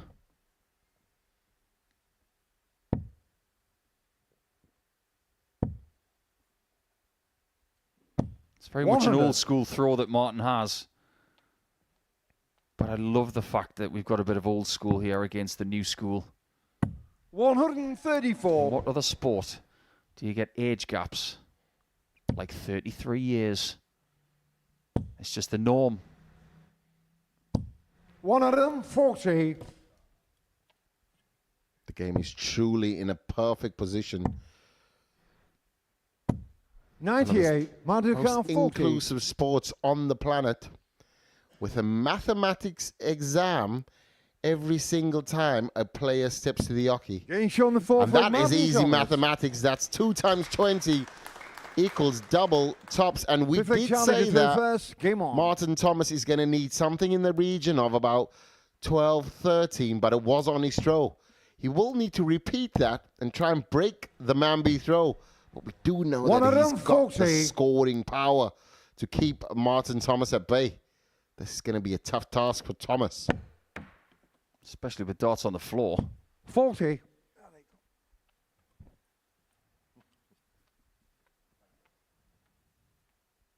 Every game you win from here, it's more money. 140. It's more potential. And it's more experience.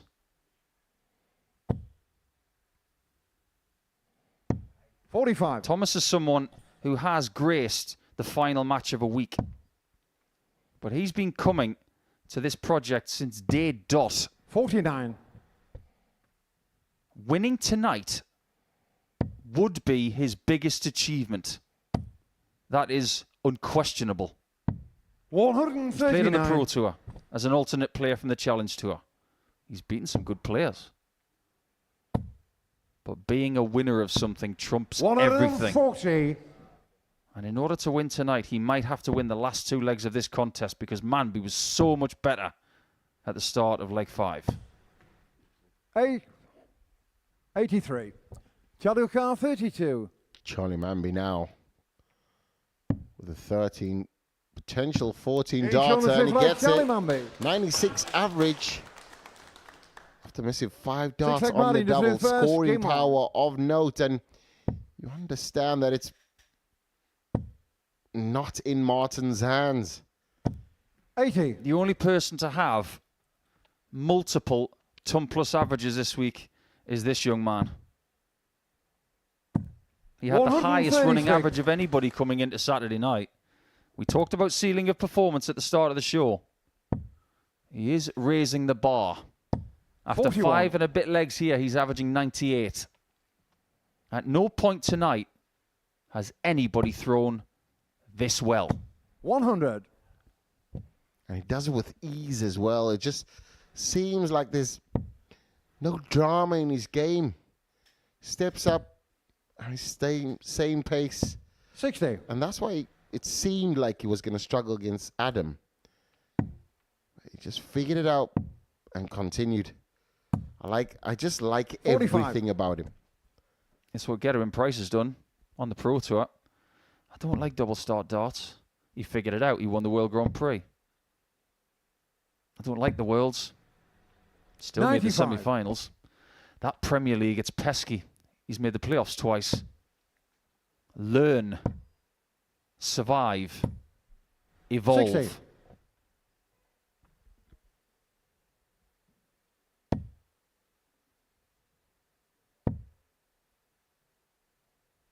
Brilliant. 121. Really, really good. 60. But like Devin says, it's not in his hands anymore.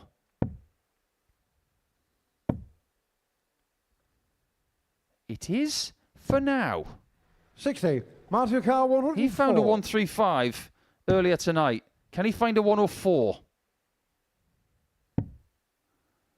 Not this time. 48. Manby has Charlie left the Carr, 2 100. data to make his first final in Portsmouth. To go up against his nemesis.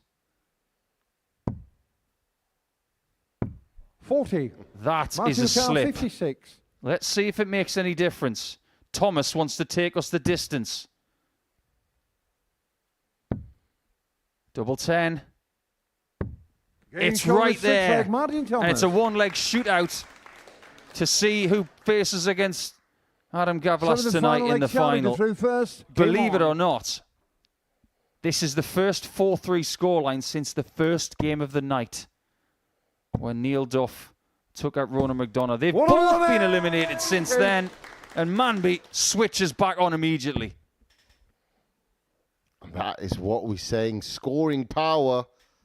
100. Thomas not in no man's land, still has an opportunity. But could we see perfection? Could we see a champagne shot here? 139. He opts to drop down and just races to a 182. So you know that he's potentially got 6 starts. 100. And this is the kind of start you want to have in a 3-all decider. He is sweeping Thomas aside 96. with immense, consistent and explosive scoring. He's had 6 180s in his last 2 games. 100. Charlie But it is Carr, no 86. longer about scoring. It's about finishing the job and making the final. 54. Very, very sensible stuff. No risk-taking there. Thomas might have to 41. settle Charlie Carr, for a 32. semi-final this week. Double 16. It is going to be the final for Champagne Charlie Manby. And he's going to get a 7th game against Adam Gawlas as well. Look at that. They were 1 game all this week. Until that one. Every time they played, it was very, very watchable. Thomas leaves the stage. Manby will return. And after all he's been through this week, he decides to put in one of his best performances of the last few days in the semi-finals. It's going to be Gawlas, Manby in the Week 6 final.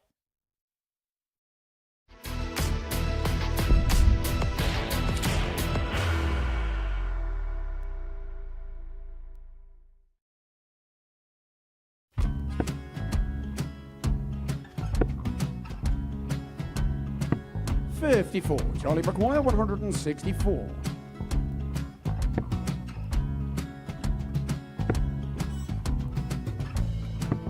44.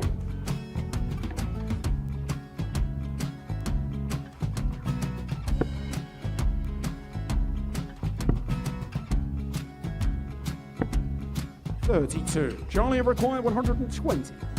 Well, 120. He's got a fair, at least 2 handfuls at this.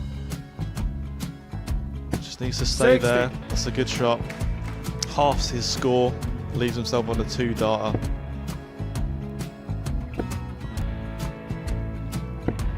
$26. Charlie Time on his require side 60. to become back-to-back singles champion.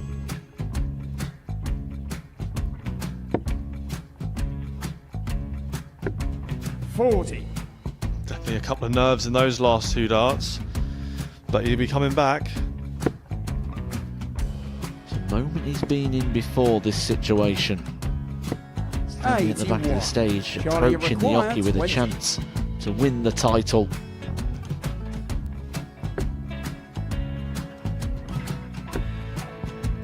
He did this to win the first title, if you remember. 11. I think he's gone. I think he's gone to bust it, maybe. The first title he won, he wanted 20. He went 6-7-7 to win it. He had a chance to replicate it again. Yeah, I get the feeling that was for a bust. And 39. on that situation there, George Gave wasn't even able to take it out going to the 18s on that switch. Yeah, I think he just panicked a bit, but he's done well to get that big one. Sometimes can be the hardest part. Georgia requires This is it. 79. It's got to be 19s. It's got to be 19s for this shot. Big 20 and a double. He's got the first one. He's going to get a match dart here.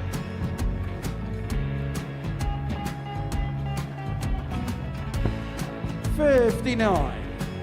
Charlie, Threw you the entire require body into that 8. one. Just didn't want to let go of the dart.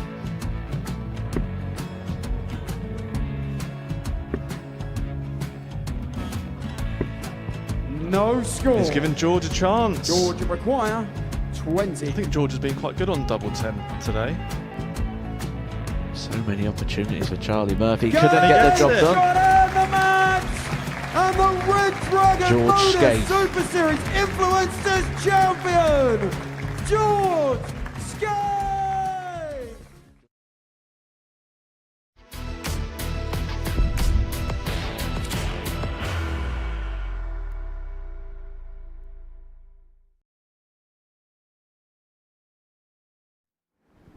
Welcome back to the Modus Super Series, where the final is about to get underway. Before the break, we saw Charlie Manby win a dramatic semi-final against Martin Thomas, went all the way to a last leg decider, and it was Charlie Manby who was able to hold his nerve, put in one of his best legs of the week in that last leg decider, well, averaged 95 in that semi-final. He's going to take on Adam Gawlas for a 7th time this week, and that final meeting is going to be the one that determines who is going to make it through to Champions Week come the middle of August. We'll be watching all of the action this evening in the company of Paul Nicholson and Devon Peterson. They join us here in the studio once again. Look, let's go chronologically with the semi-finals. Begin with Adam Gawlas, who won that first one, and it just looked like, as the night's going on, he's just looking a little bit more comfortable on that stage. Yeah, I think the right word is assured. Over the last couple of days, he's looked anything but. It's so weird how things can work out over 103 games from Monday morning all the way through to Saturday night, because you can do great things Monday, Tuesday, Wednesday. You can fail on Wednesday, which is exactly what Gawlas did. But by virtue of actually getting here, he seems to have a new lease of life now that he's gone to knockout darts. He looked a lot more like the Adam we saw on Monday and Tuesday in that semi-final. And Ronan McDonagh just seemed to come off the top a little bit. And when that happens, there's only one winner. In some senses, is it easy to play a knockout match because you just know you lose, you're going home? Yeah, as a top playing performer, I mean, in the sport itself, knockout is it. But I think that what sums up Adam Gawlas's performance is failing forward. He's not let it kind of stumble his next steps. He's maintained just moving forward, sticking to his guns, staying methodical, moving forward in that way. And now he's so assured on his finishing that I think that that's what got him through in the Ronan game. You look at the way in which he's performing now, the comfortability that he's finding, phenomenal. I think that this is going to be an extremely tight game against Charlie Manby. So by falling forward, are you saying, right, whatever you do, you stick by your principles? It may not work one time, but actually over the course of a process, 9 times out of 10, it should in time. Yeah, it's believing in the throw, believing in that you're not going to win all the time. It's setting up, making sure that if you have a shot, take it out. We've seen his checkout percentage improve. We've seen the knockout games, like now being the first Czech player to be in the final. And I think that where he's found himself, he's played well to set up a shot to win. And then he's not done that in Group A. Then in Group B, same thing, did not come through. Now there's an opportunity for him to win the trophy. And this has been 2 failures, so he's learned from that. It makes him a dangerous player. If you're Ronan McDonagh, how is he going to be looking back at things? Yeah, it's been a bit of a weird week. I think if you look at the way he started, he was talking to you earlier on, wasn't he? About how Monday his doubles were not up to scratch. But I'm going to give him a lot of credit, because even when he was under the pump, he was able to figure something out. I still believe that he plays his best darts when he's here on a Saturday night. I'd want to see him back here. Might want to get some counselling about the dartitis problems, because that did rear its ugly head at points this week. But he's a strong player. I don't think we've seen his ceiling yet. I think he's still learning at a very young age, and there's a lot more to come from him because he's got fire, he's got passion, and that's what Irish darts is all about. In terms of exciting young talents, Charlie Manby, what a performance that was in the second semi-final against Martin Thomas. I think that's not even, it's not just that performance, it's all of the performances so far. Charlie has shown real scoring power. He's really shown, like we were speaking about him as a star for the future, and realizing that he's not actually a star for the future, he's a star for now. The way in which he's performing, scoring with ease, checking out, he's doing what a lot of professionals are doing anyways. He's done some fantastic stuff on the development tour, but where we find him now is he's in a final, and we're going to see the real Charlie now. What's been the most impressive thing about Charlie Manby from your viewpoint? Where do you want me to start? He's got an incredible amount of scoring prowess.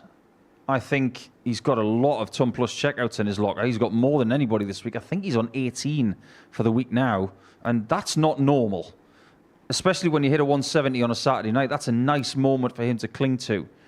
But his attitude is probably top of the list. Even when he's had adversity this week, when he's found himself up against Gawlas and maybe growing some grey hair a little bit too soon, he's found a way. He was not playing well against him earlier in the week. By the end of the week, he was figuring it out. And maybe because he's playing him in the final in week 6, it may have been all for the greater good for him. We're about to find out. Well, the winner of tonight are going to join an absolutely stacked Champions Week, which is going to take place in the middle of August.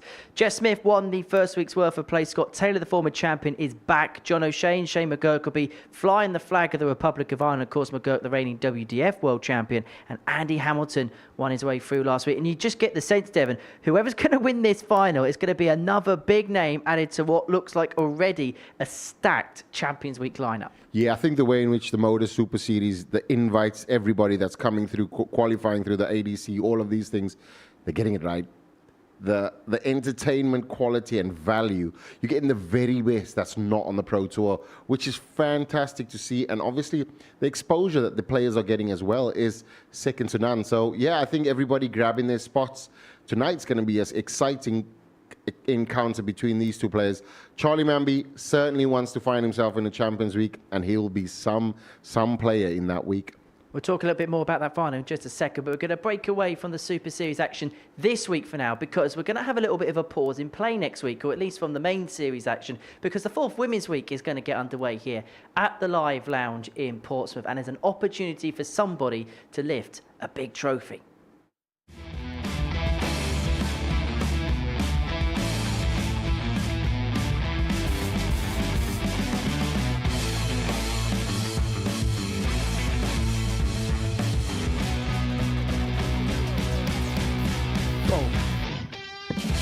Oh, beautiful. Sophie McKinley, the bullseye. Finds it with a third dart. Great to get that victory over Lorraine. Takes it out superbly, Queen of Gulliver. And she finds it. That's good composure there from Kirsty Vinakainen. Does it in 3. So Pauling looking at 130. Another double 5. Oh, that's magnificent. It's another big checkout and a big time for Paige Pauling. On the first leg. Check. Double 13. Straight Chino up. She does. Game shot in the second leg. Angela Kirkwood. Bullseye. Game shot on the third leg. Steph Clark. So 109 for the match and 6 starts from here for Vicky Pruitt. Is she going to find her second tub plus check of the match? Yes, she is. Once again, she hits the treble, double 18. Nice little Said dart is going to be at double top. Said dart is found. And this is a good couple of legs of Kirsty Hutchinson here.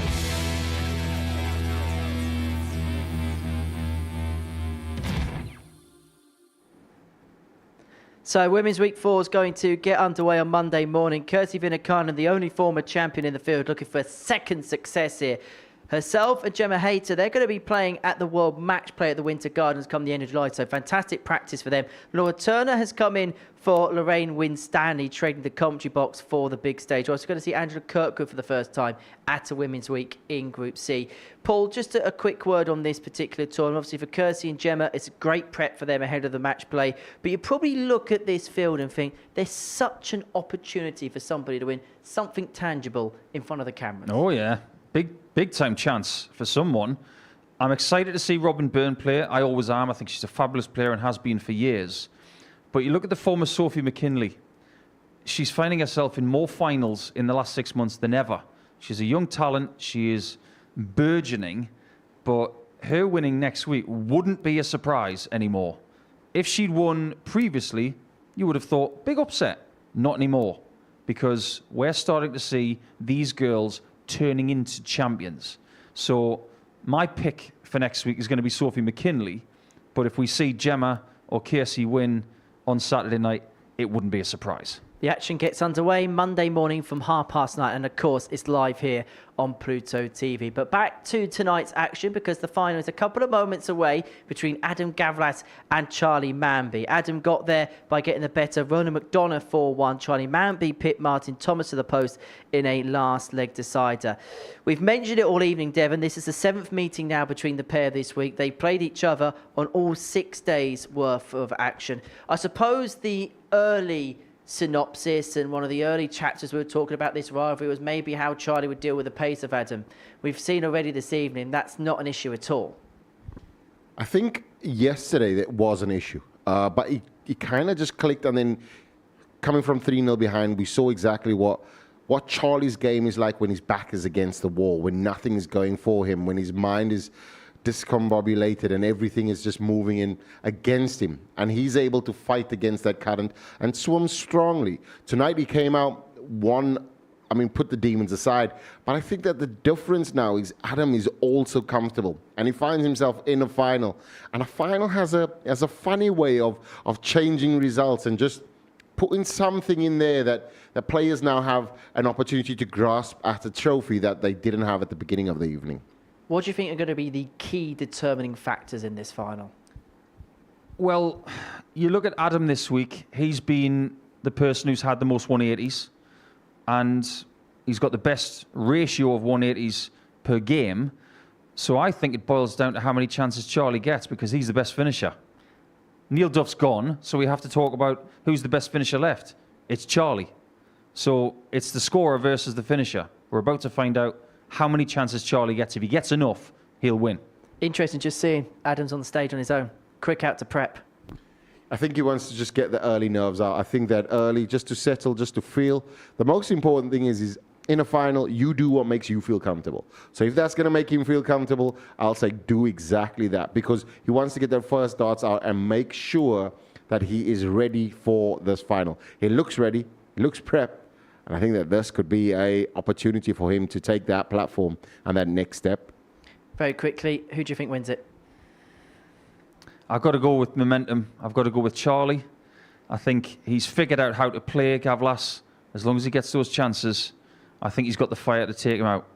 Well, Charlie Manby's actually keeping Adam Gawlas waiting here at the Live Lounge of Horses. It's going to be a very exciting final nonetheless, and it really is a stacked card for Champions League. And we're going to get another big name to join it. Charlie Manby's having the season of his life on the development tour of Miracles. Adam Gawlas, a former World Youth finalist. So we're going to have a star of the future really become a star of the present here in Portsmouth. It's Charlie Manby's Adam Gawlas. It's time for the final. We're about to go to period 3. Double 10. The first Adam Czech Gawlas. player to make a final in Portsmouth is Adam Gawlas. It is going to be the final for Champagne Charlie Manby.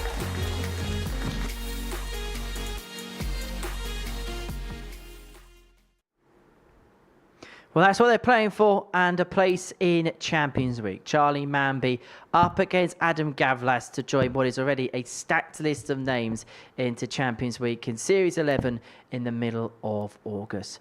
Well, is it going to be Czechia going to have their first Champions Week representative, make them the 16th nation to have one at a Champions Week, or is Charlie Manby going to do the job? Is the man from Huddersfield going to be the giant come the end of the night? Let's find out. Devon Peterson and Paul Nicholson are in commentary for one final time. One thing is for sure, Henry, it's going to be something a little bit different in Champions Week from this game. We are going to take a week off Super Series traditional action next week as the girls are back in town. But we've got 2 players in the Champions Week in Series 11 for the first time. Jeff Smith will be going there. Thank you, ladies and gentlemen. And John O'Shea will go there for the first time as a weekly winner. Game on. But they're going to get some company. Somebody is going to come back in the middle of August. 96. But who will it be? Who will be the man who gets the 4th victory of this rivalry this week? It is extremely rare that we get 7 games in a week between 2 players. This is like a hockey match. 134. The most popular sport in Czechia, but this is Game 7. Just like the Stanley Cup. 125. And I've got there early to the hockey just to shake off finals nerves. He played well against Ronan. Charlie Manby was the most recent man on the stage. Dispatched Martin Thomas in a 4-3 encounter that saw him throw 41. Major last leg decider. Less than 15 darts. We know that he can score like a maniac. And he's just done it again. After 9 darts left on 100. This is what Charlie has been doing consistently, which is a strong point in any dart player's game. But this man is young. He's 19 60. years old. Charlie O'Carr, And 100. he's becoming the man to beat on that stage. He's never got a problem starting Charlie well. He's done it Manby. so many times this week. Second, I That got him to 3 is like a first. bullet Game out on. of a gun. 11 darter. What a statement that's just been sent. I'm really glad you used the word consistency, Devon, because looking over the numbers of Gawlas here tonight, his range of performance in his 3 games 58. is 1.11 from top to bottom.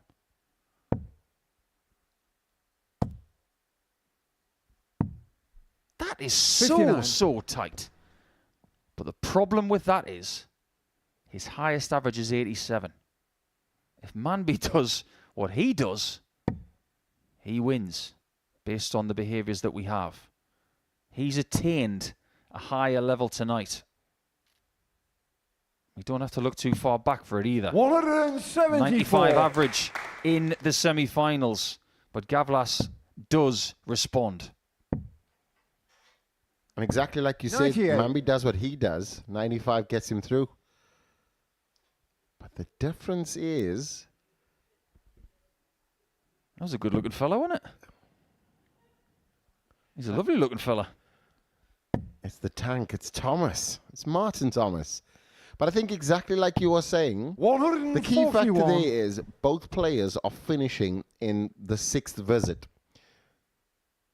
Manby just finishing slightly a bit better. 125. As in O'Carr, 15 point 128. add on. But Adam Gawlas, because he's throwing second, he needs to break the Manby throw, and we know how tough that is. So Manby's going to have a mare for Gawlas to win. 88. In the grand scheme of their games this week, they've had every possible result. They've had a 4-0, a 4-1, a 4-2, a 4-3. 39. Adam O'Carr, 40.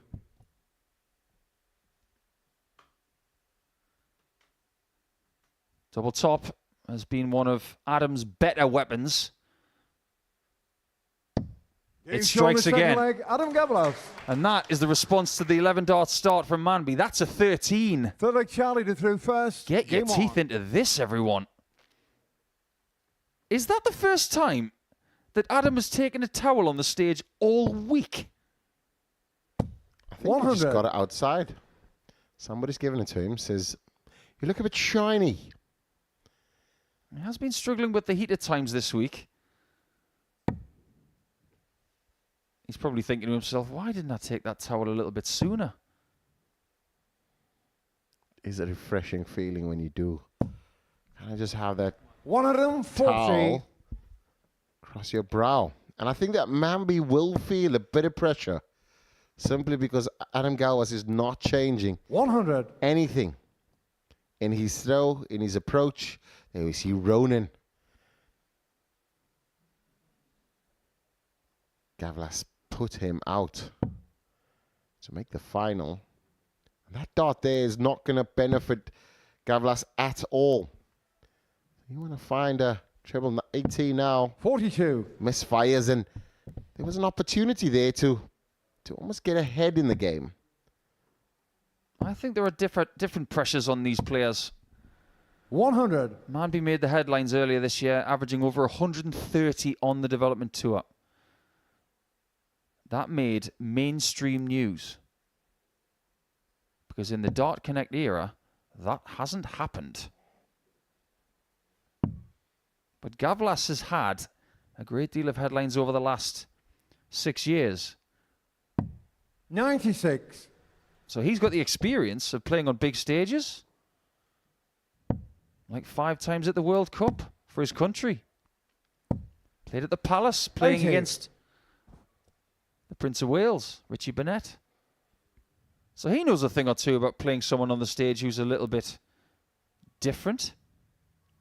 Burnett will be here next week when he plays at the Champion and Champions event in Seniors Darts. But even with a dart on the floor, Manby has the lead. 134. Charlie O'Carr, 121. Not for long. Can he add to his total of ton plus checkouts? 57. Adam O'Carr, 89. This place has gone a little bit cold ever since the Irish players were eliminated. Gawlas, yeah, had an opportunity, an opportune moment to break the Manby throw. This is a rarity. The bullseye is hit. Adam Gawlas. He has the break of throw. Manby cannot believe it. He missed an opportunity for the one-to-one. Game on. Stayed steady, just throwing tons through that game. And that is exactly what Gawlas needed.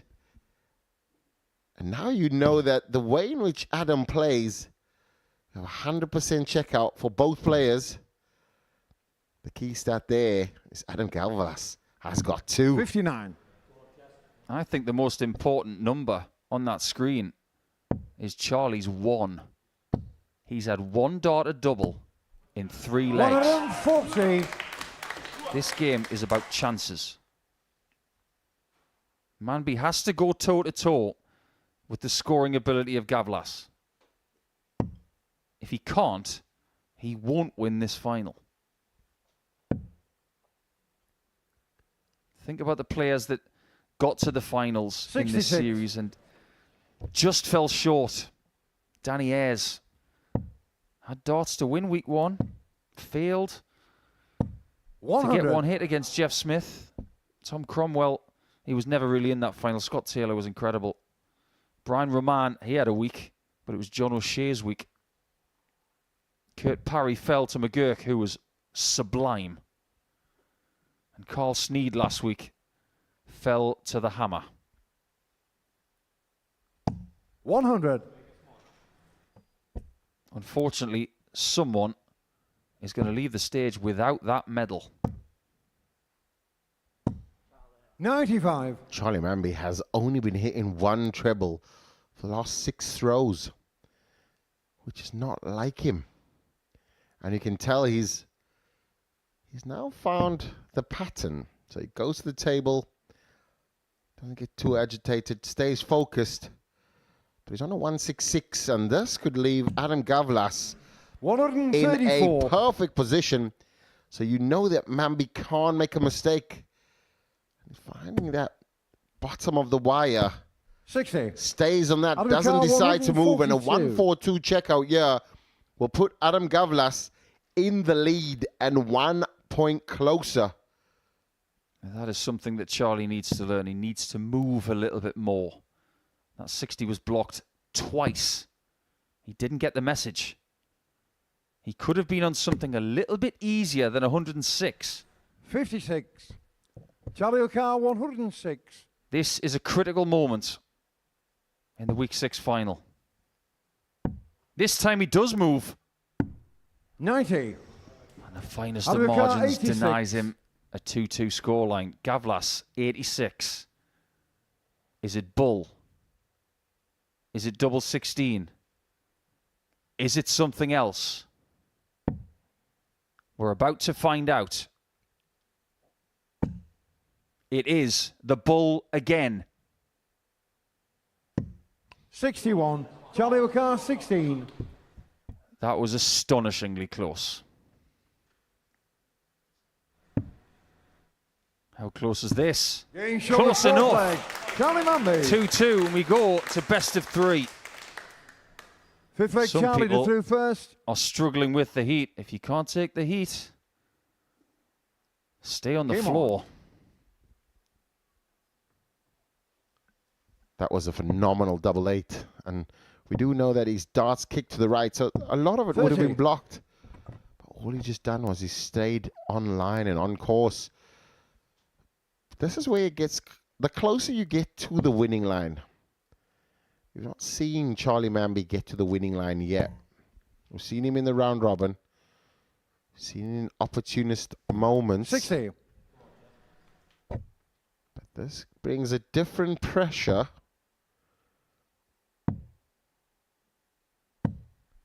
$96. Great second dart there, and just couldn't follow. He's definitely finding one treble at a time, which is great. Just chipping in strategically, but you are opening yourself up for opportunities that your opponent will then have if he gets the treble visit. And Adam Gawlas had an 100. opportunity on the bullseye to hold the throw and go 3-1 up. Here's something, Devon. How about the fact that both 60. of these players have been in a development tour final this year, but neither player won that final. It was back in February where Charlie lost to Owen Bates in development tour 3.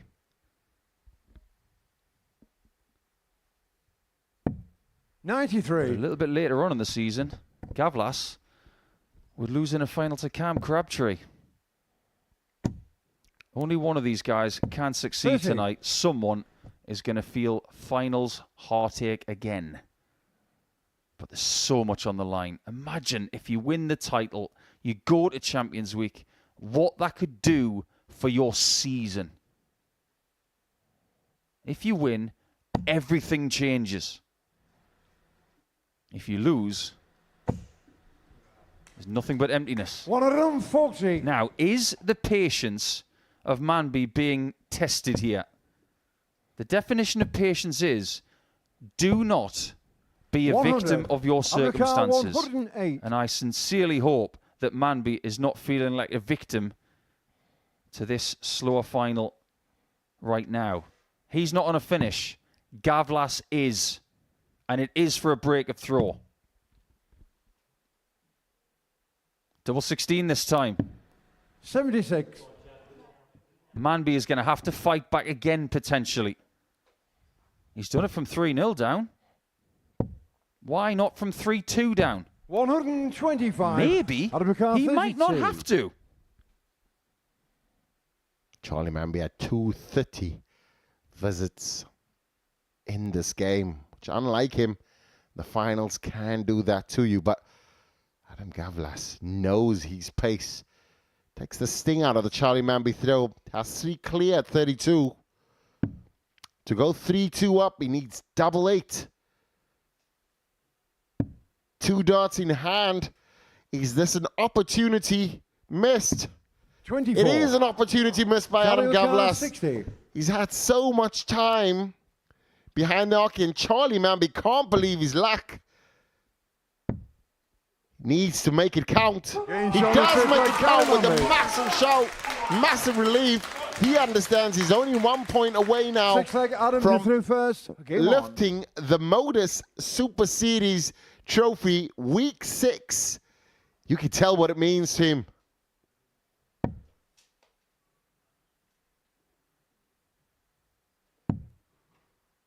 He lost his first 2 games of the week against Adam. 93. And he lost again on Thursday.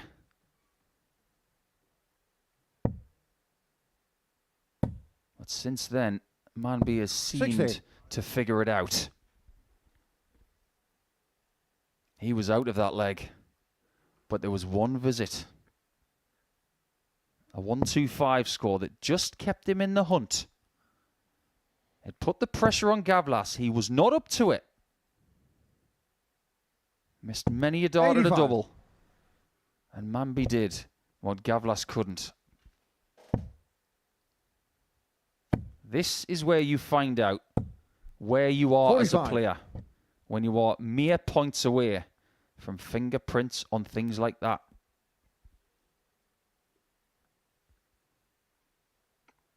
Somebody goes home with a medal. And somebody goes home with the thoughts, the memories, the heartache. Adam Gawlas there had an opportunity, was all in his hands, 3 darts at 32. And Charlie Manby here responding with a back-to-back 180 there. 143. Charlie Manby can only watch, so Gawlas will have 6 at 143. Might need all 6. Keeps dragging the dart left though. 45. He's in position. But it's not a comfortable one. Far from comfortable. 46. Adam Khan, 98. Manby's left 170, which he took out earlier against Adam when he beat him 4-1 in the second game of the night. Is he going to get a look at a second one?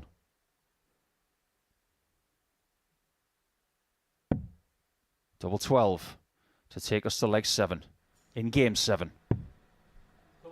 86. The door is ajar for Charlie Manby to double dip on the deadliest catch. It misses. My word, that was close.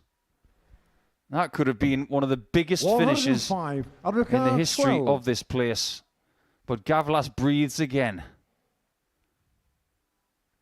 Charlie Manby know there was an opportunity there for some heroics. History was being written. Adam Gawlas there has an opportunity to send us in a... Game shot does send us to the last leg decider.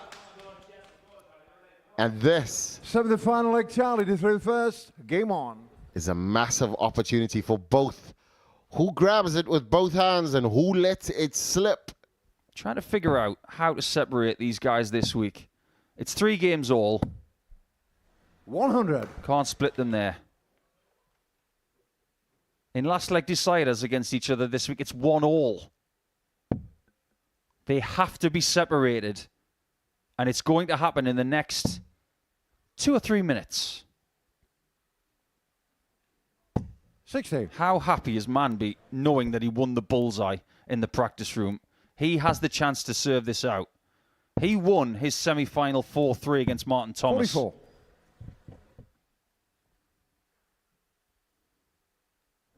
You are not in this situation very much, especially when you are so young.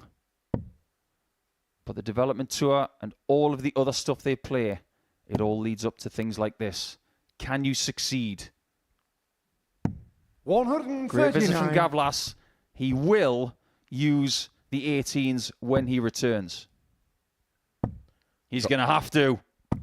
Charlie Manby with an important 180 in the decider. How many times has he done that This 302 now, that treble 18 has to be hit. It is. He'll want to stay there.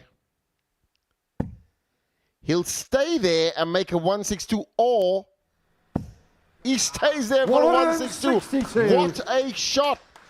139 before this 162. Manby can only watch and set it up, but how good would the setup be? 87. Well, he leaves 90, which could be a bull finish to win the week, unless Gawlas has got other ideas. He's got Rob Cross ideas. Double 16. That shot wins week 6. It won the world title back in 2018. And Gawlas saves his best for last.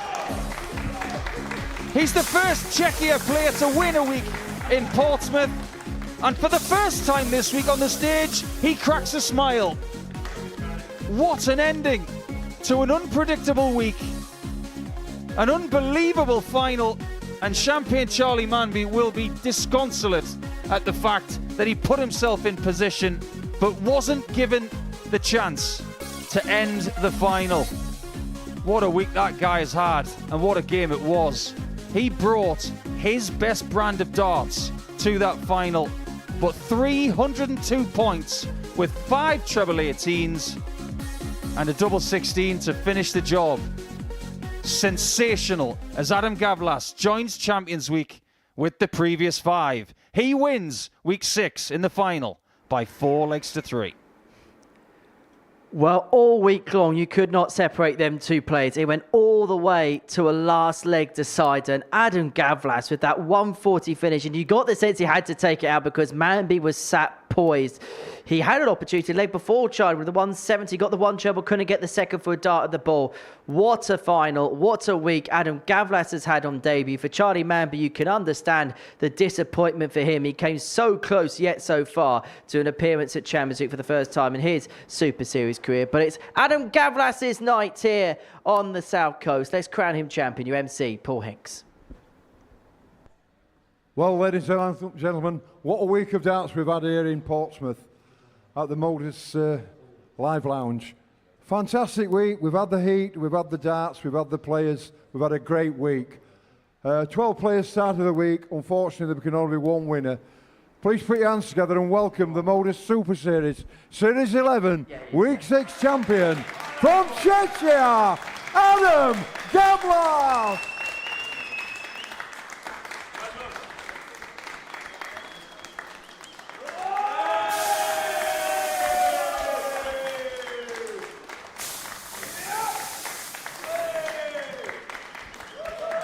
Well, that is a smile of relief. He has had some week this week, Adam Gawlas. He's had the highs, he's had the lows, he had the disappointment of Group A. He bounced back in Group B, but just then, when it gets to Saturday night, he goes all the way to a last leg decider against Charlie Manby. And then he puts in 6 darts, Paul Nicholson. Simply put, from the gods, sealed with a kiss.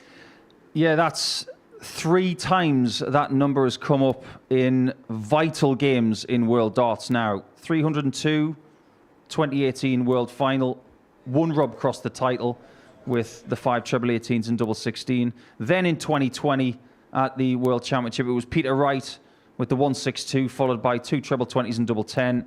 Now it wins a title in Portsmouth. He saved his best shot of the entire week, his best 6-star conversion for the final 6 darts.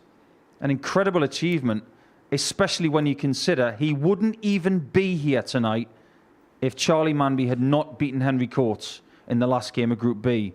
A strange format sometimes, a strange twist of fate, but in that final game, he found what he needed to find, and what a shot it was. And I know we can be accused of recency bias and things like that, but in terms of a 6-dart combo to win a week, when you consider the circumstances, consider it was a last leg decider, and you consider that he was 3-2 down in the final, is that one of the best recoveries we've seen from him? One of the best ways to win a week from a player? That's right up there, isn't it? I can't off the top of my head think of a better finish to win a week. I can think of a better finish to win a series, because 121 on the Bullseye won Series 7 for Andreas Harrison. But the fact remains is, off the top of your head, can you think of someone who's done anything of that magnitude to win a week when someone has put in a max in the last leg to leave himself on 90 to win the whole thing? Turns out you get a chance, you get one chance, you take it, you can prevail. Well, there's two sides to every coin, and that's a very disappointed young man, as you can expect. But this is how darts is such a strange sport. The disappointment of Charlie Manby. From the other side is the success of Adam Gawlas. Adam, many, many congratulations. Come and take a seat. Come and have a chat with us. Oh, yeah. Relieved?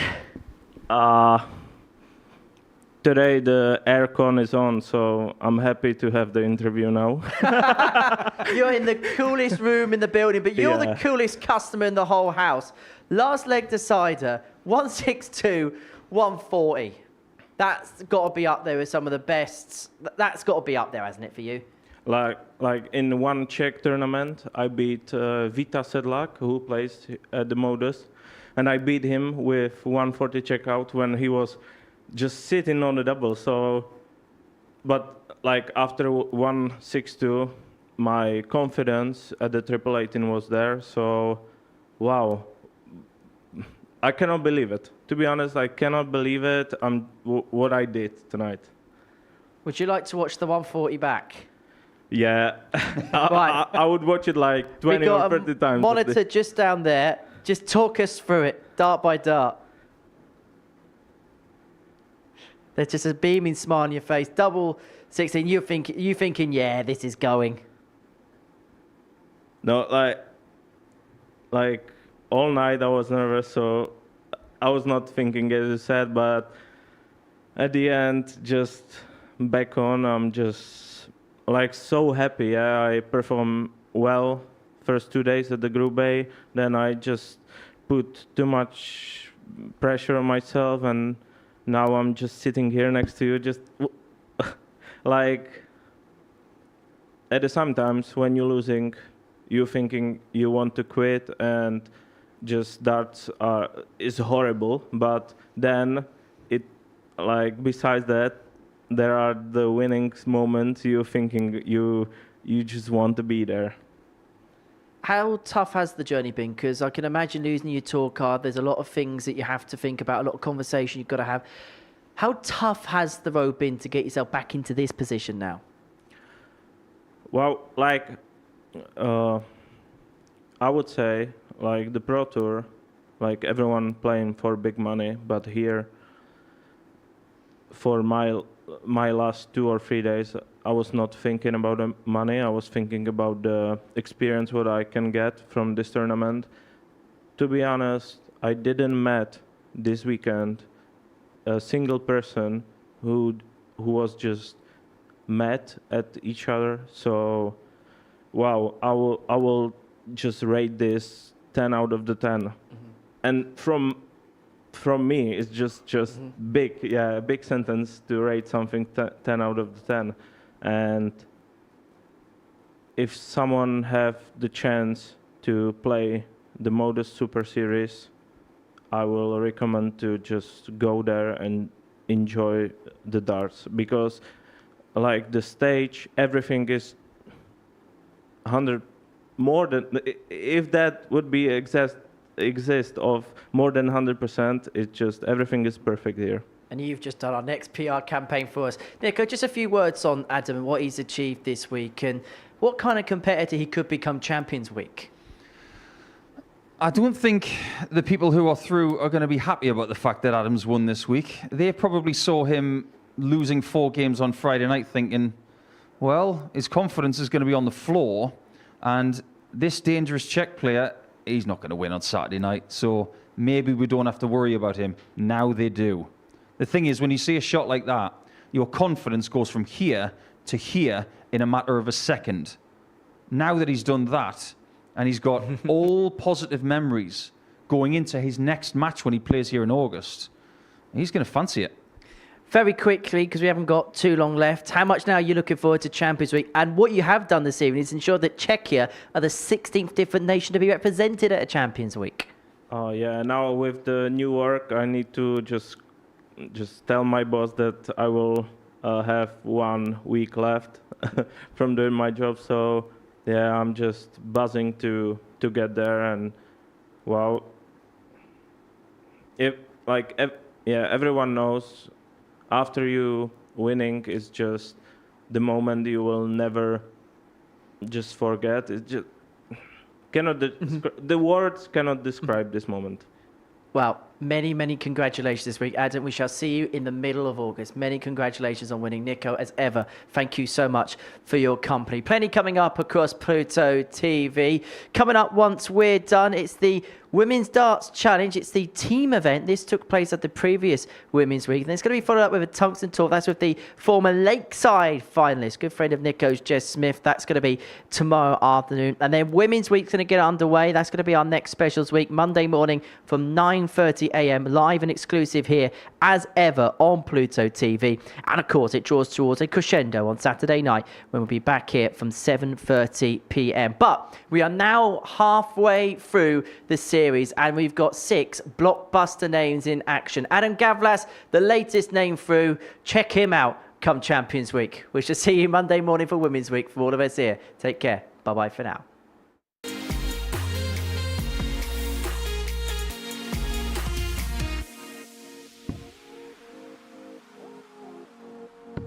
Warning heeded. What a great first game tonight.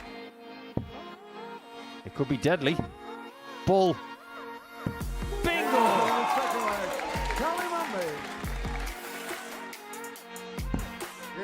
No hesitation.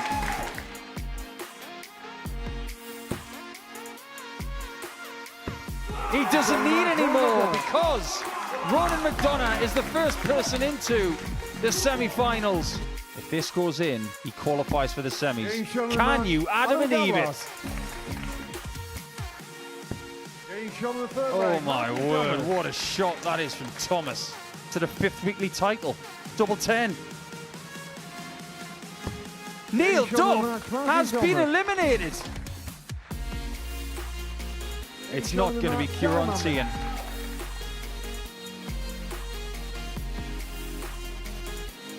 Trying to find that top corner. That would hurt. But an early break of throw. The first Czech player to make a final in Portsmouth is Adam Gawlas. But he's 1-0 down, and Manby gets another Tumplus check out. It is going to be the final for Champagne Charlie Manby. He's never got a problem starting well. The bullseye is hit. That shot wins week 6. Adam Gawlas.